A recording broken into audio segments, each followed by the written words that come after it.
Let's do the damn thing. Oh, you know what time it is.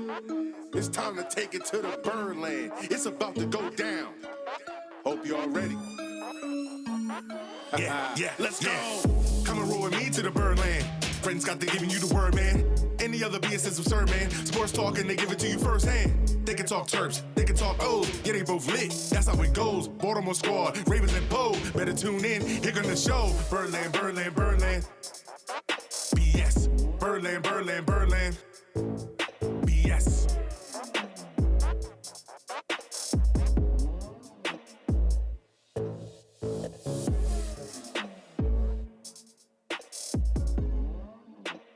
It's all about that BS, people. What's up, BSers? What's up, peeps? Full house in the house tonight. Fred, Scott, Ryan, James, Drew, everybody's here. As it was a crazy, crazy weekend. Roller coaster of emotions that probably shouldn't have happened. Definitely shouldn't have happened. Yeah. As the Ravens and Justin Tucker ripped the hearts out of Lions fans again, winning a nail biter in Detroit. The lion, the kick, and the crossbar. See what we did there? For you older folk, you might know what we mean there. Yeah. See if you can get it. It's now on the Mile High, too, which we're going up against. I didn't think I'd be saying this. The 3-0 Broncos. Yeah, we're going to question that 3-0 record. They've had a pretty soft schedule. A win's a goddamn win. A win is a win, and we know that best coming out of this weekend for sure. Ryan, the Terps moved to 4-0 for only the second time since 2001. That's sad, but listen. Let's not talk about the We're past. not talking about the past. They're 4-0 as they prepare for Friday Night Lights showdown with number 5 Iowa. Yeah, win's a win, and let's hope we get one of those this week. That's right. All right. And finally, Mullins. Yeah. Fred's son, he put the cherry on top of an MVP-type season. And he also makes Orioles history while doing it. We're going to get into that later. But before we do, Fred, give us a shout-out to our sponsor. Injured at work or in an auto accident, not sure who to call? 855-MD-CRASH. And the Maryland personal injury attorneys that'll have your back. If you find yourself in an unfortunate situation just like I have, give our team at MD Crash a call right away. We all know the cost of medical bills, lost wages, pain and suffering. It all adds up quickly and will definitely put you in a bad financial place. If you want a team that'll handle your case, big or small, and just give you some peace of mind, we'll save this number now. 855-MD-CRASH. It's 855-632-7274. Be sure to follow them on Facebook for some fun giveaways, including some future tickets to some Ravens games. All right, Scott. So speaking of the Ravens, it's time for some flock talk. It is. Before we do that real quick, just a shout out for those that may be normally watching on Twitter. Yes. Just a clarification. Basically, the system that they used to use, Periscope, is gone as of this past weekend.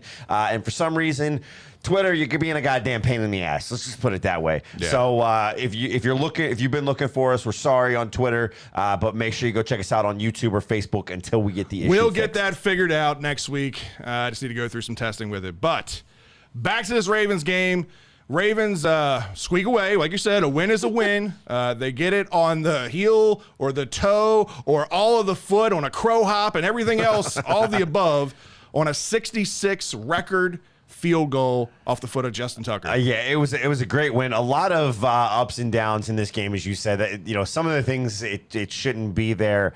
I think when it comes to the Ravens, it really gets summed up with outside of the Tucker piece, it gets summed up with the picture behind me. Yeah, this game could have gone a bunch of different ways. This should have been a blowout.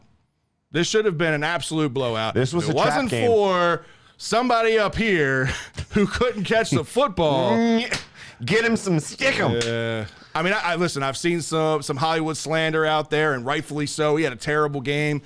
It's sad because up until that, he had put on really well so far this season in the first 2 games. So this was a huge step back. He dropped that second pass and drew over on the couch, went, Joker, the Riddler's back. I think is what you said. He's the Riddler again. No Hollywood. No Hollywood at all. Look, this has been the story of the season, though. I mean, this team, based on the games that they've played so far, could easily be 3-0, or they could be 0-3. Just the way that this season's gone. They've won 2 games coming down to the last minute. And in the game that they did lose, they could have very easily won. So this team, this has kind of been the story of 2021. I mean, obviously injuries, the COVID situation here. You know, you don't have Jalen Ferguson who tests positive, and then you have Metabuike, Williams, and Houston who are all close contacts who can't play in this game either. Right. Then you still have Wolf who's still out with the injury. So your entire defensive front there is taking a huge blow. With that being said, they didn't do bad in this game to only give up 17 points. No, again, defensively, I think they held their own. You know, there's a little bit of struggle against the run, which I kind of expected in this game. Again, to your point, with all these guys being down, now you're asking, Calais Campbell to be out on the field a lot more than he has been over the last couple of years. Right? Broderick Washington didn't have a bad game in this game, but he got a lot more playing time than he has yet as a Raven. You got Justin Ellis out there, Jelly, which he looks every bit of a jelly donut out there. He's a big boy, but he's out there for a lot of the. He was rolling around. And they bring up McKenzie off the practice squad, so you didn't know what you were going to get out of him. So they had a very interesting rotation on that defensive front. But to your point, they held their own. They did pretty well, especially in that first half. I mean, like I said, we very easily could have blown this game out early on in this game and really just kind of taken the wind out of their sails. Could have, should have. Should have, definitely. But we just kind of let them hang around, and there we come. We come down to the end of the game there, and it took beyond. We got to take a step back here for a second too, because the field goal kick was great, but that field goal opportunity doesn't happen without a 4th and 19 conversion by Lamar Jackson. And Preach. Lamar in this game statistically had a very good game. If you don't know anything about this game, just look at the box score. Lamar Jackson's completion percentage wasn't great. Again, if you're just looking at the box score, completion percentage wasn't great. His yardage was good. He had a pretty good game statistically. But when you factor in the 4 drops in this game, 3 by Hollywood and 1 by Sammy Watkins. Yeah. He could have had a 350-plus yard game and a 4 touchdown plus game in this game and been right up there with the game that he had against the Dolphins a few years ago to kick the year off. The hard part on a few of the drops, the Sammy, the one that people are calling a Sammy drop, where it was along the sideline, right there near the end zone, defender gets a fingertip on it. Yeah. It affects the rotation. It hit him in his hand. Should he have ideally have it? Yes, but when you're hoping to catch the ball, flush, You're just described a drop. I get that. I get that. But I am saying that there is a factor that when a defender hits it, it affects the way that you're expecting and anticipating the ball. It wasn't as bad as the other drops. Correct. Yes, it wasn't as bad as the guy who really needs stickum on his hands. And back to what we were talking about. If you don't know what this is from, does anybody in this room know what this is from? The replacements? Nope. No. Get out of the show. What is it, Drew? Giants, man. There you go. Come on. There it is. Ironically, we did have the Stickum, so I thought he was going. Well, ironically, we did Looks like I have jacked off an elephant coach. ironically, Touche. this one we did have that. That was on here with him before he brought up the idea of Little his Giants. hands look a Credit little to sticky. him. He's a fetus. He's a little dude. So we go with the Little Giants there. So we had some fun with it, but yeah, no, I mean it's. This game should not have been where it's at, and it really comes down to those multiple drops, especially the one that was the one that was the most frustrating. Oh, God. Is the wide open one. He dropped it in the breadbasket, and all he had to do was recognize your hands. Which one are you referring to? Because he did that multiple times. The one that the defender didn't touch on this one. The one that was over top. The defender didn't touch it at all. It hits the tips of his hands. Are you talking about the one where he's 5 yards away from the end zone, standing there by himself, and doink off his hands? Not talking about that one, but hits his hand. Are you talking about the one that wasn't a touchdown, like even close to touchdown? It was like on the right side. Yeah, where he was on the 40. The problem is we're saying, Yeah, are you but he talking was about over the one? That's the problem. We all have different We all plays. have that the are, one. That's how bad this game. yeah, that one, and that one. Exactly. That's all of them. And that I put a tweet out the other day, and it basically summed this whole thing up. When you factor in all those drops, just the Hollywood drops and the Sammy Watkins drop, that's the difference in needing a game-winning 66-yard field goal versus seeing potentially Tyler Huntley in this game in the fourth quarter because we have that big of a lead. And not tiring your defense out. And not tiring your defense out, exactly. But again, either way, a win's a win. And the Ravens get one on the books. But man, this kick, second time Tucker has ripped the heart out of Lions fans' chest. Speaking of Twitter, did you see the video of like the Lions broadcasters and them going through the heartache that they went through? Because I'll be honest, Ryan and I were watching this game. Bored. We were bored watching the game. The wind was kind of taken out of my sails. I just thought there's no reason for us. Wait. Let's set the scene. How did you shoot at golf that morning?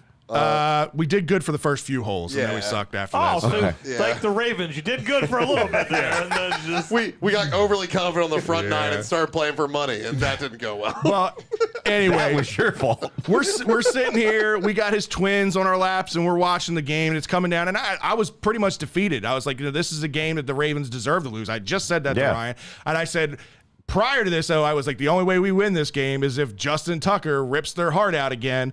And sure enough, here we go. We get lined up for this 66-yard field goal, and I'm like, there's no way. Yeah, he had no hope. There's wasn't no like way. an anticipating waiting to win, Fred. It Right. was Well, because if you go back let's 8 watch years this. ago, James, you were there, right? You go back 8 years ago, and you look at it, was a 61-yard attempt.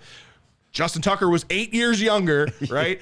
And it just went over the upright in the bottom right-hand corner of that upright. I'm thinking 66 yards, even if it is a dome, no.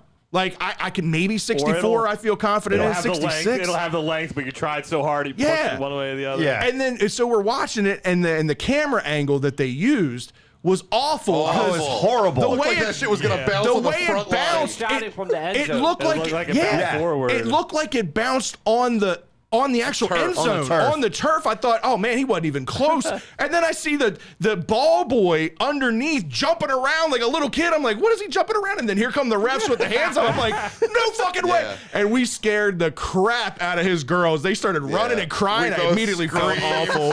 I felt so bad. And it went from You silence, it went from silence to yelling. They're used to football. man. They go to the football games with me all the Saturdays at Maryland. So when it's already loud, they're cool. But Right. it was silent to screaming, and they lost it. They ran away and hid. The crazier part about this, right, is the fact that with just over a minute left in this game, you see their kicker, who had just gotten called up, right, coming in for a 35-yarder, and you're going, oh, it's a new guy. Like Ryan had this like weird glimmer of hope that this guy was going to miss this this kick. guy I'm like, can miss it. It's 30 yards away. There's no way this guy's Hey, missing they it. kept saying the Lions are like the Bears, No, okay? They kept on showing. Right. They kept showing his practice kicks. Like Yeah. that. And then also they said that his longest kick ever was 28 yards, and then he had been on like 6 teams in like 2 years. Yeah. I was like, oh, maybe he'll miss it. Maybe he'll miss it. How is that even possible? You've been on 6 NFL teams and your longest kick is a 28-yarder. How is that even possible? Maybe you're on good teams and only had to kick extra points. Unreal. Even extra points are longer than that now. I tell you what, I've been 6 teams 5 years ago. I've been to a lot of stadiums. What is this? Is My feet? that? for being That's good. for being oh, you got the spray in there. What the hell? That was crazy. For being at me that out for a game, second. for being a newer stadium, that stadium's a shithole. That's is. right. It looks like right shit. under FedEx Field. Really? Yeah, because if you go in there, that's a new stadium because they used to have the Silver Dome. Well, it's within 10 years. Yeah, but they barely get that field in there, so you barely have any room anywhere. The luxury suites are like right behind you. There's no like upper level. It's barely a roof on there. It's a shithole. I blame you for having higher expectations than that. It's In Detroit. I mean, come on, James. William says Detroit. William says it was his wife's first game, and it's a moment they'll cherish forever. Exactly. This will be one of those games we're going to talk about for years. The next time Tucker comes up for a big field goal kick that's 60-plus yards, It'll be this we're week. all going to remember this kick. But, I mean, so speaking of that, right, Tucker was saying in an interview that he was missing from like 65 pregame. Couldn't get the extra juice to get it, to But get you know it what? into 65. It's Detroit. He's looking for a home there now because he owns it. That's right. That's right. And then Harbaugh followed that up by saying if it would have been a 68-yarder, they were going to weren't take a gonna go Hail for it. Mary. Yeah. They weren't going to go for it at all. So, again, all the stars kind of aligned in a weird kind of way, but the Ravens walk away with one. And it was, Somehow. I forget who it was. I think it might have been, I forget who said it. And they talked about it in the locker room after the game in the post-game speeches, right? Harbaugh had somebody come out and he had just said something to Harbaugh. It's got to be the the perfect snap, the perfect it was Josh hold, Bynes. So the perfect, everything had to align, and that's why they gave the 3 game balls to those guys, because it was true. That situation, first of all, nobody else deserved a game ball, right in this game. Yep. Lamar for not giving up and Mark still Andrews going out there and making those throws. And yes, Mark Andrews had a Yes, great he game. did have a good game. Lamar threw well, but he ran very poorly. He was getting caught from behind. Lamar. constantly. So here's the reason I would say no I blame Lamar. that more on the offensive line. Lamar, he had opportunities. You know what I saw this week with Lamar? Hesitation again. He was trying to throw Especially it. He the had couple open plays. lanes that he was hesitating in And because he that's was why I got looking caught for from the behind. throw. I agree with Especially that, a but couple again, plays before the kick. Sorry, especially you're good. those couple of plays before the conversion. It was like I said, like, dude, what do you? Don't be a statue now. Yeah, right. You still You have just plenty of saw this time to work go last be, week. You still have plenty of time to go be Lamar. You can still run around a little bit. Like The pocket just opened up in front of him, and it was like, go! And he Yeah. stood there, and it was like, all right, this is really frustrating. But that's where I think it was great. Again, everything aligned here for these guys and for this situation. So great on Tucker. Everything that was here. This was a made-for-TV type moment. And when you talk about Tucker, I know there's one of us in this room that was willing to give him up for a first-round pick, right? We talked about this, though, when you brought that up, right? What's Tucker's value on the open market if you get a first-round pick for him? This is all hypothetical. Nobody's actually trying to value trade went Justin up. Tucker or anything like that. His We were value just went talking up. about it prior to the season, value right? did go But up. this is exactly why I took such a hard stance against it, is because there are games like this where he is an absolute difference maker than any other kicker in the league. There's no other kicker in the league that's ever done this, 66 yards, ever done this. We should But he did. rely on this. I understand that. We shouldn't have had to rely on it. But in this game, we did. Field goals. We did. No, and so in here's- 2012, we won a Super Bowl in a season that we didn't even think we were going to make the playoffs in. So these are the kind of games that you have to win to start stacking those wins for later when players start coming back off of IR, you start getting healthier, you get a better rotation in there, and now your team's firing. You need these kind of wins. The other thing that you got to think about, right? There's a lot of different factors when it comes to the playoffs. One of them is point differential. When it comes down, if you come down to a tiebreaker, there are tiebreaker situations where it can be point differential if the two teams have not played each other or it's 1-1, right? So it becomes a point differential situation. You have a guy. You have to replace, in theory, think about it like baseball. Like baseball, it's replacing runs. You have to replace 141 points the past 3 years. There's a reasonable assumption he's going to have 120 plus points this year. You have to replace those points. And that's hard to do from a guy that is so automatic. Okay. Hold on a second. Let me bring up something. Go ahead. As we all know, you think Peyton Manning relied on his fucking punters and kickers? Yes. No. He Yeah, won Pat the, McAfee. Pretty famous. he won the ball and he put it in he the made fucking- Adam Vinatieri. He made sure he went out there and got Adam Vinatieri. Yeah. Listen, But he didn't need him. it's apples and he was oranges. there when Luck was there. And So he was there the for kicker Peyton, in New too. England No, was there- very. he wasn't. There is a true value in having a guy like Justin Tucker, and we are a spoiled franchise because before Tucker we always had had Matt good. Stover. We've always had And really that's good great. kickers. I don't want to win games like that. We were, including you, all freaking out when Billy Cundiff missed a fucking kick in the Oh, playoffs, God. right? That we could have gone back-to-back Super Bowls on. Again. That's the one year Again. we didn't have that Who- Hall of Fame hold kind on. of kicker. If Lee Evans would have caught the ball, would we need that fucking Get outta kicker? here with that. Okay, Get there's outta here reason with that. why. We should rely on kicking a 60 yards and be excited about it. We're like, oh my God, We shouldn't rely kicked on- the 60 yard. Hey, no, we should win. hold on. fucking Let me games. put We this in shouldn't rely on perspective for you. receivers to catch the ball. Let me put this in perspective for you, just to tell you how good of a kicker this dude is. I bet he is. He has now made 50 straight field goals. 50 straight field goals in the fourth quarter or overtime. 50. Of those 50, 21 of them have been from 40 plus, 7 from 50 plus, and now 1 from 66, the longest in NFL history. He's never missed a kick in the final minute of regulation. He's 16 for 16. Cool. It doesn't get better than that, and you absolutely have to be that to be a great team. James, You do have I- to have it. Except for do I that agree? point that you called. So I'm glad that you want to pay this guy. We should pay him more money than Lamar because he's winning fucking games over Lamar doing his get jobs. Okay? out of here. So let's give the Without contract Lamar, to- we don't even have a chance at that kick. You don't know that Huntley can fucking throw the ball. Get the dude. fuck out of here, James. This is a ridiculous argument. Moving on.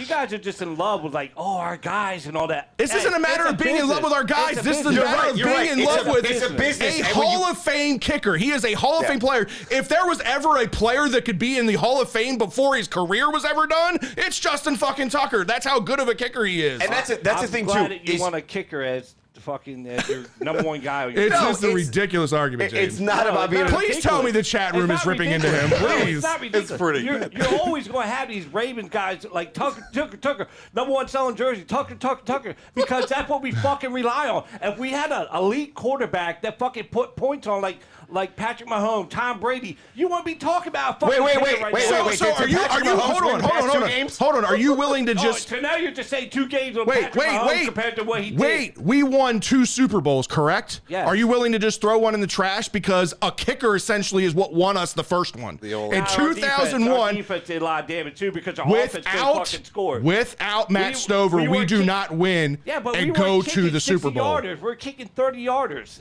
Oh, get out of here. You're still kicking the ball to score points in that situation. And how many teams? But hold on. I'm going to say this. I agree with James. Should we be in, No.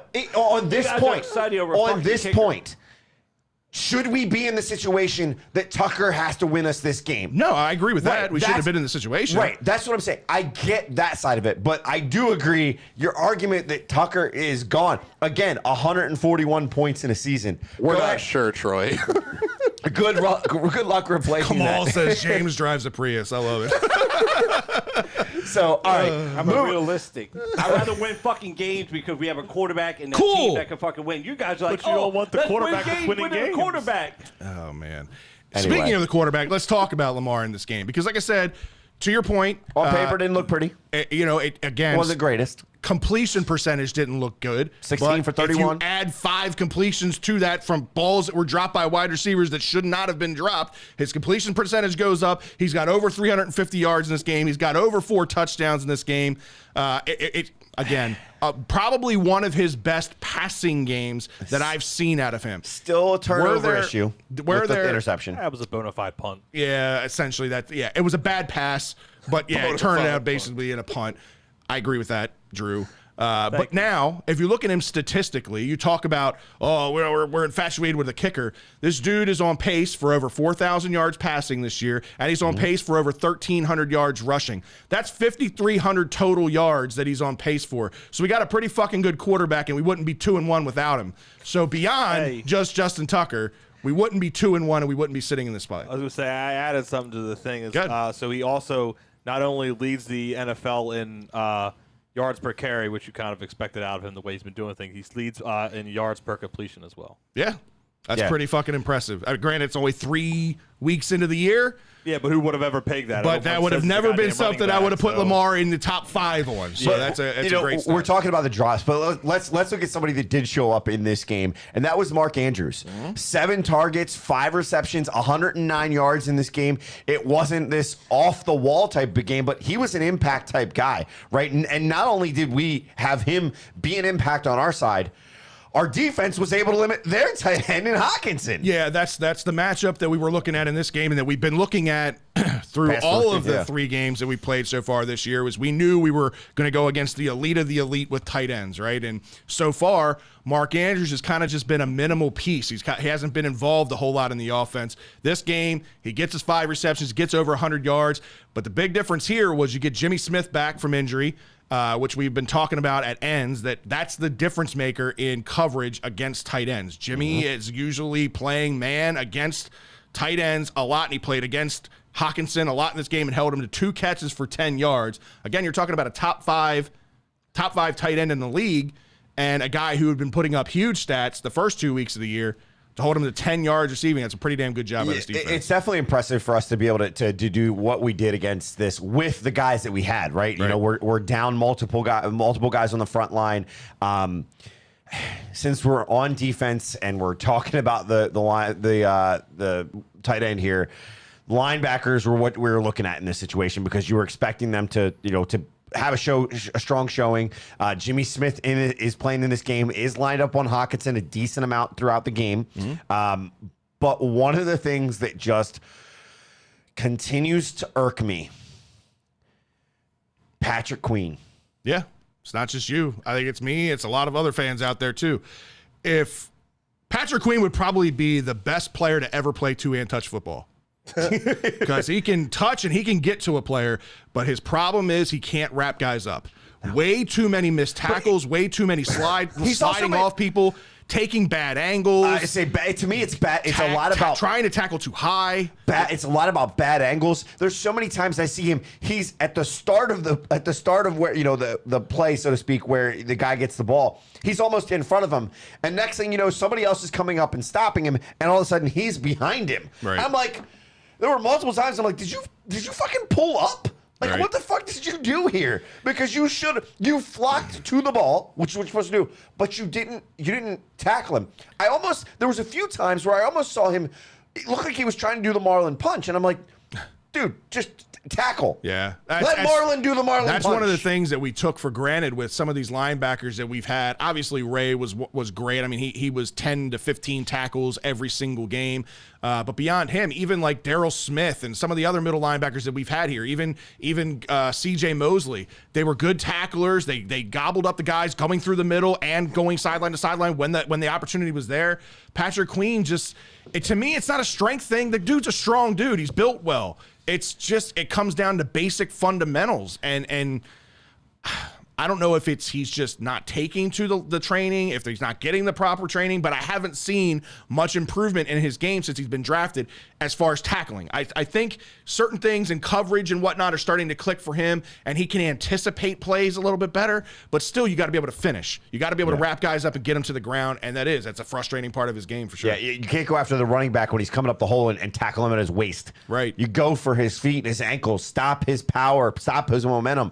When you're going and you're trying to square up against the running back, I'm sorry, a guy Patrick Queen's size, it's just not going to happen. Great point. And that's exactly where I was going with this. LJ Fort, the loss of LJ Fort is being felt. Yep. Right? Because he was an impact player. He could wrap up. He had good sideline to sideline perspective. He was able to be on a guy and stay in that Mike linebacker situation at times and be able to be the spotter and watch where the running back goes, drop into coverage. There were a few times they said, Queen's in coverage on our running back. Run out to the side. You're open. Garnett says same for Bowser. Yeah, listen, this isn't an isolated issue to just Queen. Queen just sticks out like a sore thumb. This is a middle linebacker. This is the guy that you expect to lead the team week in and week out in tackles, and he's not doing it. But yeah, this tackling in general right now for this defense has been an issue. Well, and as a whole. Yeah, and then the other hard part in this game, Dalen Hayes, winds up going down and then is wind up being put on the IR this week. Yeah. So really tough situation there because you're already depleted a little bit on defense in certain spots. Hopefully the guys are cleared back from COVID. I haven't heard if they're cleared at this point, if they're coming back this week or what the situation is. I haven't heard on that yet either. So we're going to wait to hear that, right? And you hope that all those guys are coming back healthy, and hopefully it happens tomorrow so they can be there for practice. Good, because if they're not, it's going to be a problem. Well, we'll just check for next week. Maybe he just played like that because he almost played like the whole game. Well, I mean, it could be. The linebackers are pretty short right now. Yeah, so, I mean, a lot of guys played a lot of more minutes than they were expected to play. It's not isolated to this game. It's been a thing for Queen. I understand, but the Detroit game, he played a lot on the field. Normally he gets subbed out, but he played like almost the whole entire game. But maybe next year he can go try to tackle Derrick Henry once in a while. At that angle, it looks like you're wearing a Detroit hat. It does. It does look like that. No, I mean, but the injuries, they keep piling up. I mean, we heard from Harbaugh after this game. They talked about Ronnie Stanley, which obviously the offensive line in this game took a little bit of a step back. I think this game was probably more of a realistic expectation of what you're going to see from this offensive line moving forward. I think that last game against the Chiefs is a little bit of a there's a lot of emotion in that game. There was a lot of emotion in that game. There's a lot of energy in that game that helped carry them through. But I think in this Lions game, it's more what you can expect from Villanueva at left tackle and Macari at right tackle. And you're probably going to expect that for the rest of the year because the news around Ronnie Stanley it's not looking good, man. Doesn't look good. Harbaugh on Monday said, meeting with doctors as we speak. Decisions have to be made. And that was the thing. That the way that he said it, he kind of was like, yeah, he's meeting with doctors as we speak. And, some decisions are going to have to be made. And it was like, okay, to me, I'm jumping to so you have to have surgery. Yeah. Right. And or is it okay? He's gonna be out for a little while. We know this. We gotta go get something. We gotta do something to offset this. Yeah, I know a lot of people on Twitter. Obviously, it's all speculation. Some people thinking the worst. Like, this could be career ending. This could be season ending. Who knows what it is? Yeah. It was a bad injury. And again, when you're talking about a guy that's over 300 plus pounds, it shifts a lot of weight on that foot. I don't know. I'm no doctor. I have no, I also just, take into worrisome. account that we've heard similar things like this before. And I'm not saying, and I hope this is the case. Let's put it that way. Yeah. Right. We've heard John give like this vague but like leading statement that makes you think, oh, it's going to be bad, and it's really just a ploy. Right, so they're preparing to go against Villanueva, and it's really Ronnie. I cross my fingers. I hope that's it. It just didn't seem like that. They seemed a little bit more serious. His tone changed a little bit more. We still have yet to hear anything, which has got me scratching my head seriously, because usually something's getting leaked. Somebody finds something out. To me, we've heard nothing. With this kind of delay, it sounds like he's getting second, third, fourth opinions type of thing, and he's waiting on those results just to make a final decision as to what he wants to do for the year. So again, my expectation is I don't think Ronnie Stanley's going to be back. If he is, it's not going to be for a while this year. That's on the negative side. That's on the bad news side. Good news side, Rashad Bateman, Miles Boykin, they're back to practice this week. Especially coming on the heels of such a bad game from the wide receiver group. This is good news, at least for Bateman anyway. We'll see if Lamar has any more faith in Boykin now, because he sees it's not just Boykin that's dropping footballs, it's his buddy too that's dropping footballs. Maybe he'll start throwing some balls his way too. But Nick Boyle, unfortunately, does not sound like he's ready to come back yet.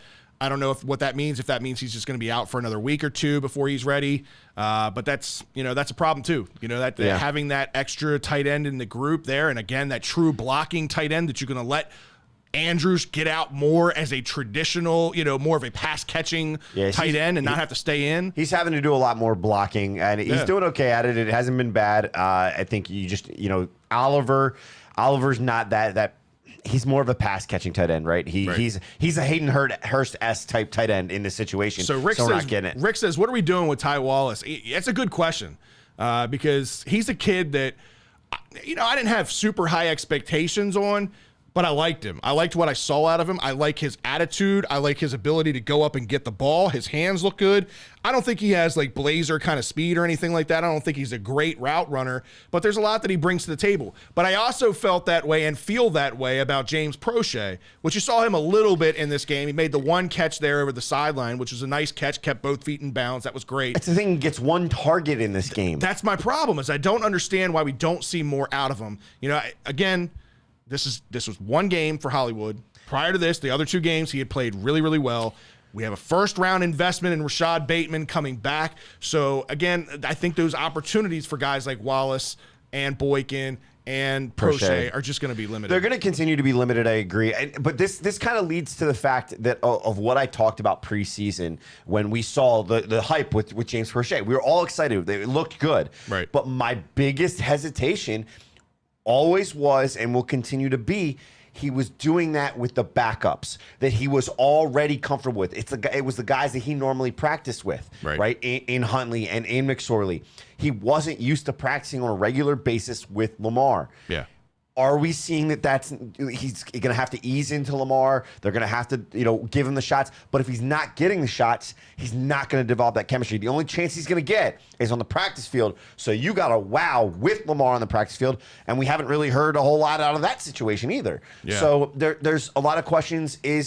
Was Prochet good because of the connection? Was Prochet good because he was going against, the twos and threes on other teams and not going against number ones? Now he's going against number ones and he's not able to get out into space as much as you would like him to be. Right. Chuck had a good question in there. He said, does Marquise lose targets, opportunities with Rashad Bateman coming back, or does this push someone else out?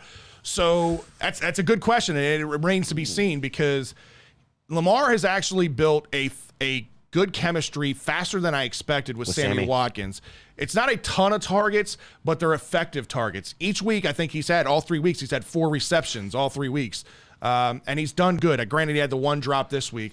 But outside of that, he's looked good. So I don't know if a Rashad Bateman's pushes a Sammy Watkins out because of the chemistry there, I do think that it will limit some of the targets that Hollywood gets, especially if Hollywood continues to have these kind of problems, and especially if Bateman can make an immediate impact. I think it's going to be kind of I don't think Bateman will be ready to come out here and play against the Broncos. I think it's going to take him a week or two to kind of get his legs back underneath Please don't of him. rush him back. I don't see a need to rush him back right now anyway, but I do think that I think Marquise's targets are going to be a little bit more limited having a Rashad Bateman out there. You just need to continue to spread the ball because you already have guys. I mean, Duvernay this week had that 19-yard catch, right? It was a big situation. So he only had, I think, 3 targets, 22 yards on 2 receptions. So, not a lot, 19 of that on one play. But that's one of the big things is he's got to learn to spread the ball out more. He can't get zoned in on Marquise. He can't get zoned in. We've seen him a few times this year throwing the double and triple coverage just because of the comfortability of that guy. When there's a guy over here, if he just goes through his progressions, he might take an extra second, go through the progression, and find the open man. The Garnett had a statement out there. He said he thinks that Hollywood's still going to get the same amount of targets, even with a Rashad Bateman out there. Here's the thing, though.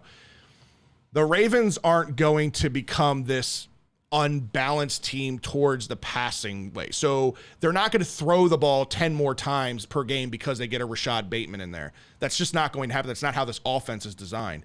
So you got to rob Peter to pay Paul somewhere. Or you just don't pay Paul, which is dumb out of a first-round pick. No, Rashad Bateman's going to get his opportunities. So who are you taking targets away from?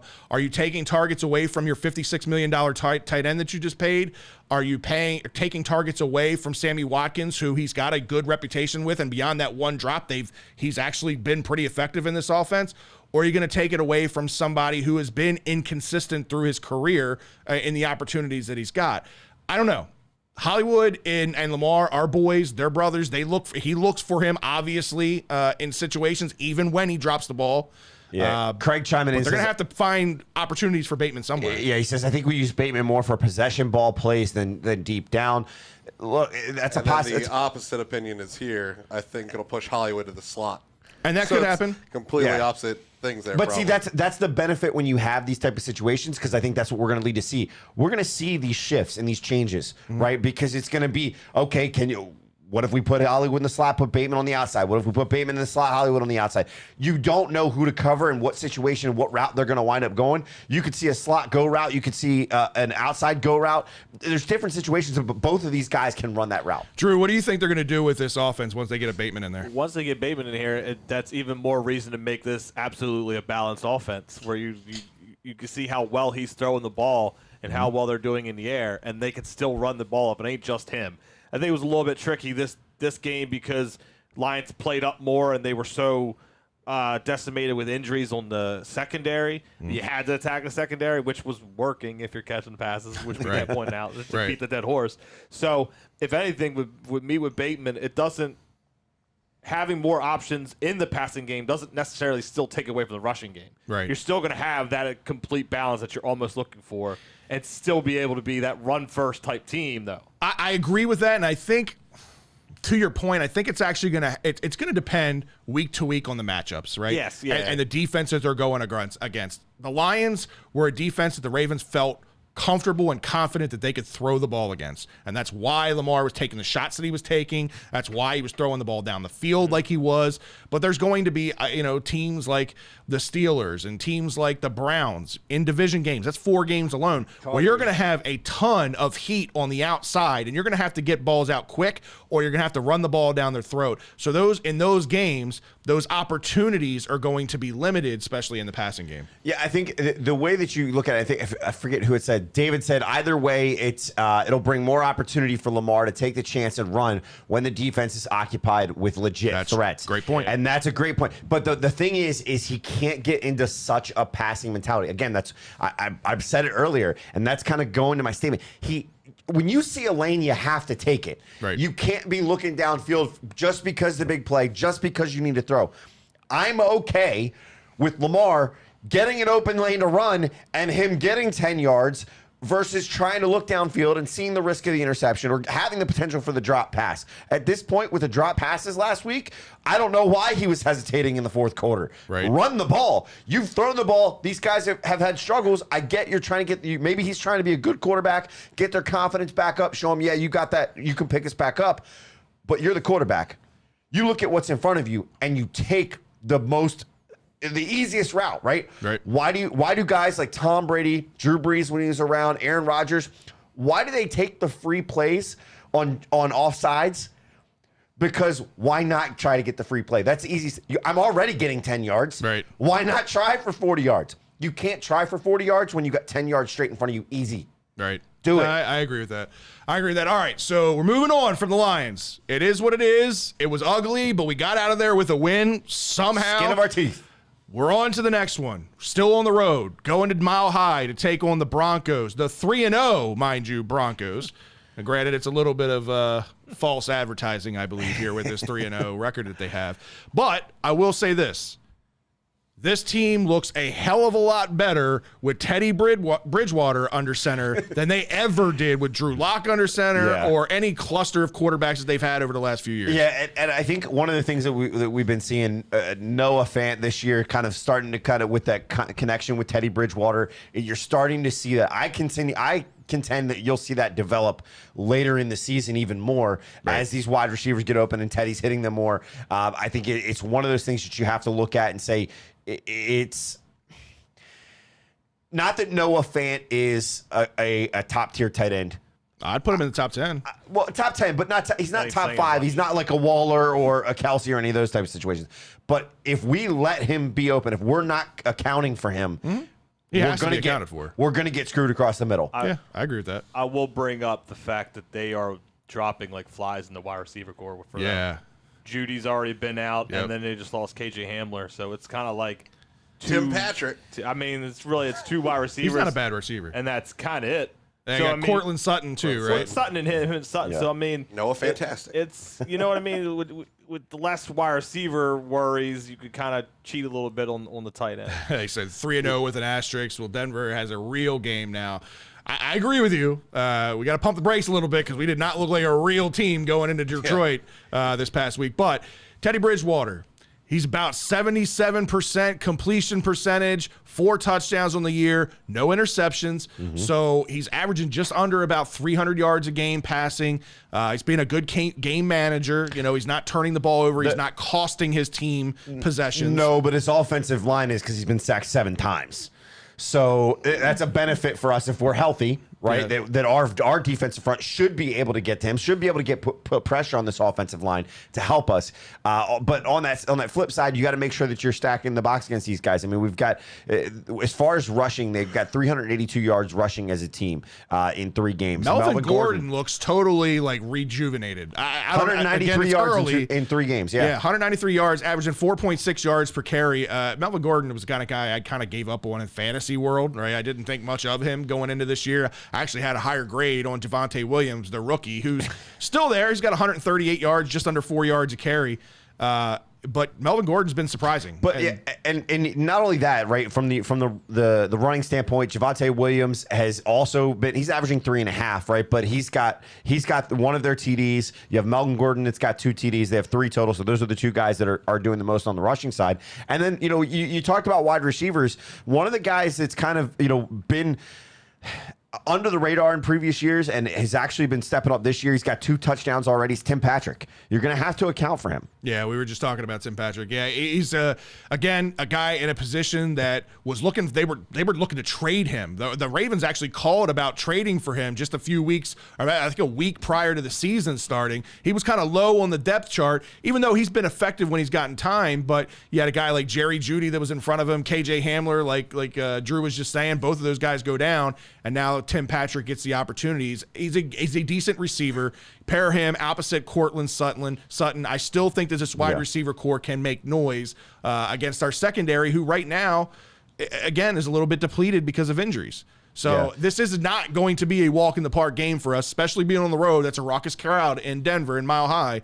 So this is not going to be an easy game. And when you look at the way the NFL.com ranks these, as far as offense, our offense is ranked 4th in the league. Yeah. Their offense is ranked 13th. So they're not like this low tier, bottom tier team. They have been winning games. Look, I get that it was the Jaguars, it was the Giants, it was the Jets, teams that everybody is truly expecting to struggle and already seeing struggle this year. I get it. But a win's a win. How many times can you get drug into a trap game, right? The Lions game for us, right. It almost was a trap game, right? Because of that simple fact. So, you can't take that in. You can't always take that into account. Defensive side of things, 25th in the league on our end. Yep. Giving up a shit ton of yards right Yes. now. Ton of yards. Their defense, now again, I get who it was against. But you got to stop the guys in front of you. And they're ranked 3rd. Their defense is ranked 3rd right now. They have not been giving up points. They have not been giving up yardage. I don't care who it's to. You have to win a football game, and that's what they've been doing. So I give them a little bit of credit on that. They're going to be missing a big cog, and Bradley Chubb's not going to be out Yes. there this week either. So, again, I don't pay a whole lot of attention to these team rankings yet. I really won't start paying attention to these until we get beyond the halfway mark in the season, because then you kind of can gauge where a team is at. First 3 weeks of the season, it really doesn't mean a whole lot. Early, I get it. But again, Denver, is not going to be a team that we can roll over on. So let's get into our weekly predictions for this week. I'll start with the casting couch, and we'll start with this Ravens game. How do you see this one shaking out? Drew, lead us off. I will say I was kind of this was probably the debate I had the most this week, because it's going mainly because of not looking you're fantastic against Detroit, obviously, but then it's more so not even the Broncos team, it's going to that element of going to Colorado and playing in that element. I still pick the Ravens 26-20, so I still think it's a dogfight. It isn't you're not pulling away from this team. It's still going to be ugly because they're at home. If it was in Baltimore, maybe I'd give them more benefit of the doubt. Right. But yeah, I still go with my Ravens, but it was a big debate. Okay. James, what do you got? I have this game as a close one, 31-27, with our guys playing how they should play. It should be close. It can go either way, but I'm going with the Ravens this week. Okay. All right.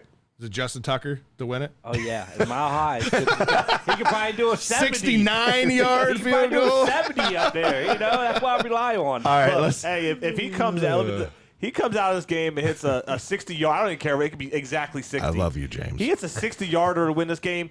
Just put him in the Hall of Fame now. Just put him in the Hall of Fame now with how great he's played. 3 60-yard game winners. The first active Hall of Famer to Yeah, go. just put him in. All right, Ryan, what do you got?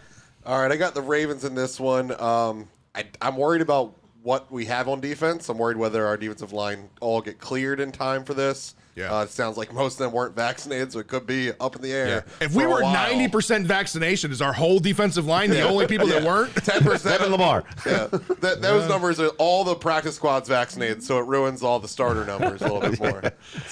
So the Ravens, I got them still squeaking this one out, 28-20. But like I said, if we don't have all that linemen, Melvin Gordon and those boys could beat us up and make us a lot closer. Yeah. All right, what do you got, Scott? So for me, I made with all the question marks that I said before about this Broncos team. I think with the injuries that they've had, and I made the assumption in making my score that we see this defensive front come back. From what I've heard, I haven't seen anything that any of them are showing symptoms or have truly tested positive. They were just close contacts, so that was a precaution. So I'm hoping that they all come back. And so I assume that they did. And if they do, I've got this out of all of us, I think, being the biggest blowout, but it's not a huge blowout. I still have it, within 2 scores. I've got it 28-13 is what I've got in favor of the Ravens. And that's, again, the assumption that our defensive front comes back in this game and is able to really stop what they're putting out. A lot of caveats. Yeah. For me, listen, I got this being an actual higher scoring game than most of you do, and a close game. I don't know if Lamar has played in Mile High yet. Has he? No. Anybody know off the top of my head? I'm curious how he's going to be in that thinner air and all that stuff. You always have that worry about somebody's first game there, how they're going to react to it and whatnot. But I still think he gets the job done. They'll do enough to pull out a win. But I think this Broncos team will still be able to put up points against this defense. There's a lot of injuries. There's a lot of question marks. There's a lot of pieces missing from this defense. I think the Ravens will pull it out, but it'll be like a 34-28 kind of win for the Ravens in this one. Garnett, he's played in Arkansas. I can promise you he did not get vaccinated. All right, primetime games, Thursday night football. You got the Jacksonville Jaguars going into Cincinnati to take on the Bengals, who are actually playing really, really good football right now behind Joe Burrow. Ryan, I'll let you kick this one off. How do you see this Jaguars and Bengals game shaking out? I got this one a little bit more of a blowout than the last. I got the Bengals 21-10. The Jaguars are just hopeless. This might be the first time ever a coach gets fired midway through the year. You were so high on Trevor Lawrence being great. He still looks good. The rest of the team is so much bad. worse That than interception he threw last week against Arizona was awful. He's just gunslinging, though. It's just it's all you can do. He's down by 30 as soon as he gets on the field. I get that. I don't know. I get that. Can we spot him 30s? Right. Well, Minshew won games. All right, well, then, what do we got here? What are your predictions for this game, then? You're going Jaguars? No, I got the Bengals. Minshew won it, but definitely not Trevor Lawrence. Fuck no. The Bengals are the real deal. Okay. And I have them winning 27-17. 27-17. All right, what do you got, Drew? Bengals 24-12. It's going to be boring as hell. Boring game. Typical Thursday night, then. Typical Thursday night game. What about you, Fred? What do you got at that? So I think this is going to actually be a higher scoring game. I don't like either one of these teams' defenses.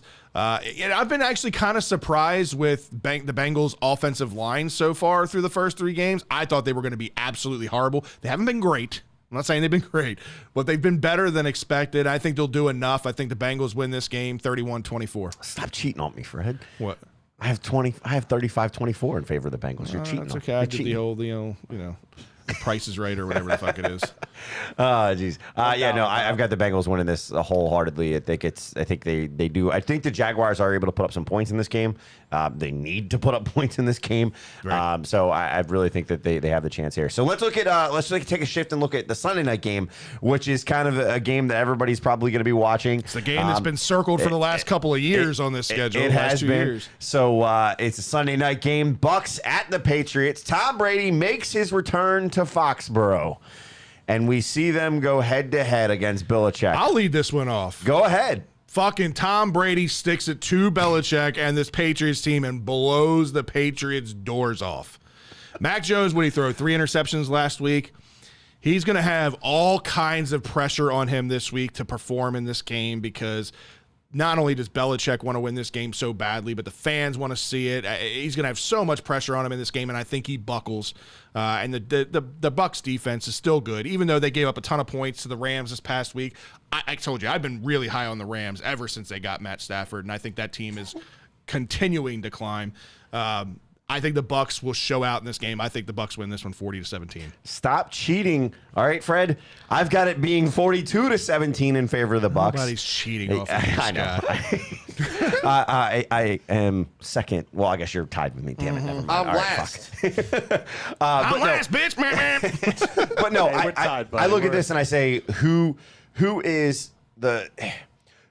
Bill Belichick better than Bill Belichick? Tom Brady. He's got all the insight, right? We know what plays Belichick's going to call for Mac Jones, and they're going to be able to screen it all day. You're going to be able to see it. And Tom Brady is just going to be able to run all over that Patriots defense. Buffalo Chuck, you don't have to explain this one. 33-5. Bucks 33, Pats 5. So you're saying they get their ass kicked, Safety, but they get a safety? How do you get their ass kicks and get a safety? That's just how bad this game is. That's called getting your ass kicked. It's just going to be crazy. All right, Ryan, what do you see? Like the backup quarterback after Brady sits down, I guess. All right, well that's a good one there. We got Bucks. I got Bucks 38-20. I think the 20 points come in mop up duty after Brady's done put on his work. I don't see it being all that close, but there is a lot of pressure going on, and Bill Belichick. It doesn't help you score points, but he might be able to slow him down just in case because he knows every weakness Tom Brady has, if he has any. All right, James or Drew, we'll start with you. What do you got? So I like the biggest gap. I got the Bucks winning 49-14. So we're all on board with a blowout here. Buffalo Chuck still got a bigger gap in a more in a very interesting way. I'll up the ante. They're scoring 3 touchdowns in the first quarter. Okay. All right, James, what do you see happening? I have Tom Brady come in there with his newly dyed hair because I don't know if you saw him after the game. The gray was coming through of his hair. I did. He had the bad. He must have not got his hair done before he went out there. But I have him winning 41-23. I think being pissed off of losing that game against the Charger and going back to New England, he's like, I want to give it to him. So Give me a hell yeah. Oh, yeah. Definitely. Like I said, we're all on board with this being a blowout. If we lose this one, man, I'm done with predictions. Did you see the meme of him? It's like right near the end of the game. He just it's that Brady look where he's just like sitting on the bench. Yes. Right then and there. That's when I was like, yeah, that's 49 points right there. Look out, Patriots. Yeah. All right, let's go over to Monday Night Football, which is most interesting match of the very week. Surprisingly interesting game. It's a division game. You got the Las Vegas Raiders going into Los Angeles. God, I'm all over the fucking place. Los Angeles to take on the Chargers. Raiders sitting 3-0. Chargers coming off a big win against the Chiefs. Both teams riding high right now. I think this is going to be a really, really close game, but Scott, I'll let you click this one off. Yeah, same thing here. I've got this being a close game. These Monday night games, they're either crazy blowouts or they're somewhat lower scoring games. For these two teams, I think this is going to be a close game, and it's going to come down to that one last type kick, and it's going to wind up being in favor of the Raiders, in my opinion. I've got this being a 22-21 Raiders win. Interesting score, 22-21. Monday nights have been interesting scores recently. I guess that's true. yours is interesting too, Fred. Yeah, we'll get there. So Ryan, what do you got? All right, I got the Chargers in this one. I just think with the newly rejuvenated, the fact that Mike Williams is now apparently a number 1 receiver, Keenan Allen's a number 2. Now that's a serious receiving core. Number 2 that still gets like a million receptions. Mike Williams is finally being the Mike Williams that we thought he would be. Yeah, he's being used appropriately. We all saw the check down Phillip Rivers for years. Well, Justin Herbert's checking down shit. He's taking Mike Williams to the house. So Chargers are going to put it to him. Raiders are still a legit team. This is just a blip on their radar. Chargers 31, Raiders 24. All right, James, what do you got? I have this. Since it's a divisional game, I think the Chargers are a better team. I have them winning 37-31 because they're also playing at home. If it was in Nevada or Las Vegas, I would probably switch, but home field plays advantage, so I'm going with that. All right, Drew, what do you got? I got the Chargers at 35-27. A lot of times in the past handful of years, you've seen Chargers blow games, and kind of like Atlanta. Not as bad as Atlanta because Atlanta's defense is complete shit. Yeah. But they just find ways to just lose.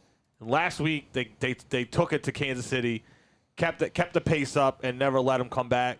So I think if you can do that to Mahomes and them, you can do it to Carr and the Raiders. And Carr's been doing pretty damn good. But Gruden keeps going and just bringing running backs in every different week. And you just came into practice. We'll put you out there instead of the guys that we have. Right. So I think I got the Chargers in this one. All right. Well, Fred, are you going to make me the lone wolf here? I'm not. So I've got this being a close game too. And I honestly if you made me pick this game before the season starts, 100% I'm going Chargers. 100% I'm going Chargers in this game, especially being home. But the more and more I watch this Raiders team, I think they've got more weapons than they realize that they have, and they can spread the ball all over the field. I think Darren Waller goes off in this game. I think Darren Waller ends up with 10 or more receptions in this game, close to 150 yards receiving in this game. He does enough. He is the difference maker in this game. Raiders win this one 33-31 in a very, very good Monday Night Football game. I will be glued to the Peyton Manning and Eli Manning broadcast of this, which I finally got to watch this week for the first time, and it was very entertaining. If you haven't had a chance to watch it yet, I would tell you, if it's not the Ravens, if you're a Ravens fan, if it's not the Ravens, watch it. That's the rule. If it's not your team, watch Eli. If it's your team, watch the regular broadcast. It's too much. It's crazy because, over all the years that we've watched the Manning brothers play football and you've heard them interact and all that stuff, you always knew that Peyton Manning had the great personality and he would make these sly jokes. He's on Saturday Night Live and he's doing this and he's doing that. And he's funny, the commercials. Right? But it's Eli that actually steals the show in this, and doing it's got the person. Oh my God, he's actually really, really funny, and they have really good guests on there. They line up one guest per quarter. This past week it was Nick Saban, LeBron James. Chris Long. Because Chris Long was like, how do I follow that up? There was just the 3 of them this week. No, it was 4. It was 4. It was one per quarter. I can't think of the other one. But either way, the guests are really, really good. They need to clean some things up because they're still navigating on how to work it. They're talking into the middle of a commercial break and it just cuts off. But that's what I love about it because it reminds me of things that we've done to kind of in the past together, obviously at a much bigger scale. I'm jealous of their other one. Matt Stafford, right? That's why I liked it so much because I like Matt Stafford. I think I'm jealous of their setup. When they show the shot of Eli and he turns, he's got like 8 screens in front of him, and I was like, shit, I want to watch this setup. And then Eli flipped the double bird. the double birds was great. Him making fun of Peyton's pit stains was hilarious. Last week in the middle of the game. Then they were going after Chris Long because he took a towel underneath during the break. So, quick question on that. Do you guys think that he needed to apologize? They made him apologize for this double bird. He threw up the extra finger. There's another finger there, people. This is not the bird. He already censored it. Whatever. I don't get why. Are that was you a whole surprised thing. in the world that we live in anymore? What is this? He was making finger Scott, pistols. Get over it. Did you see? He also, when he stands up, he has that virtual like golf. Oh yeah, he's got like a simulator behind him. I love that. And he wasn't wearing socks or shoes. I mean, But they both look like they were dressed for Thanksgiving dinner. Oh, they were. They both look like they were dressed for Thanksgiving. It's great. It's great to watch. I will be glued to it as well. So All great right. game. So, past couple of weeks, we've had the fortunate opportunity to be sponsored again by MyBookie, which for you guys out there that like to bet on sports betting or sports gambling, and right now in the state of Maryland, you technically can't do it. This is a workaround for that. That's the last time I'm going to say that.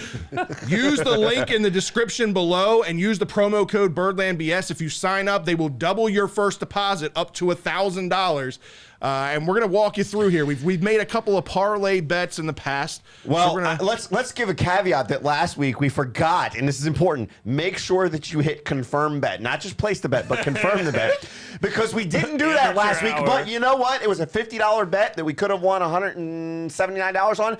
Thank God we forgot to hit that button because James's bet on the Seahawks would have lost us the $50. So the other caveat is don't listen to James. That's the other caveat. Oh God! Hey, but what's my record? Get out of here with that. Of course, you didn't want to talk about the records this week. With my God. 91 record. Get out of your 91 feelings. record. Stop being so sensitive. I'm going to call you Drew. Stop being so sensitive. Hey, I'm out. It was fun being on the Birdland BS Show. Tuesday. I love you all. I love you all. Well, I Dad guess we loves don't you know all. what Tuesday means anymore. All right. So what we're going to do here is we're going to do another parlay bet like we have been, but this one we're going to actually make sure that we submit.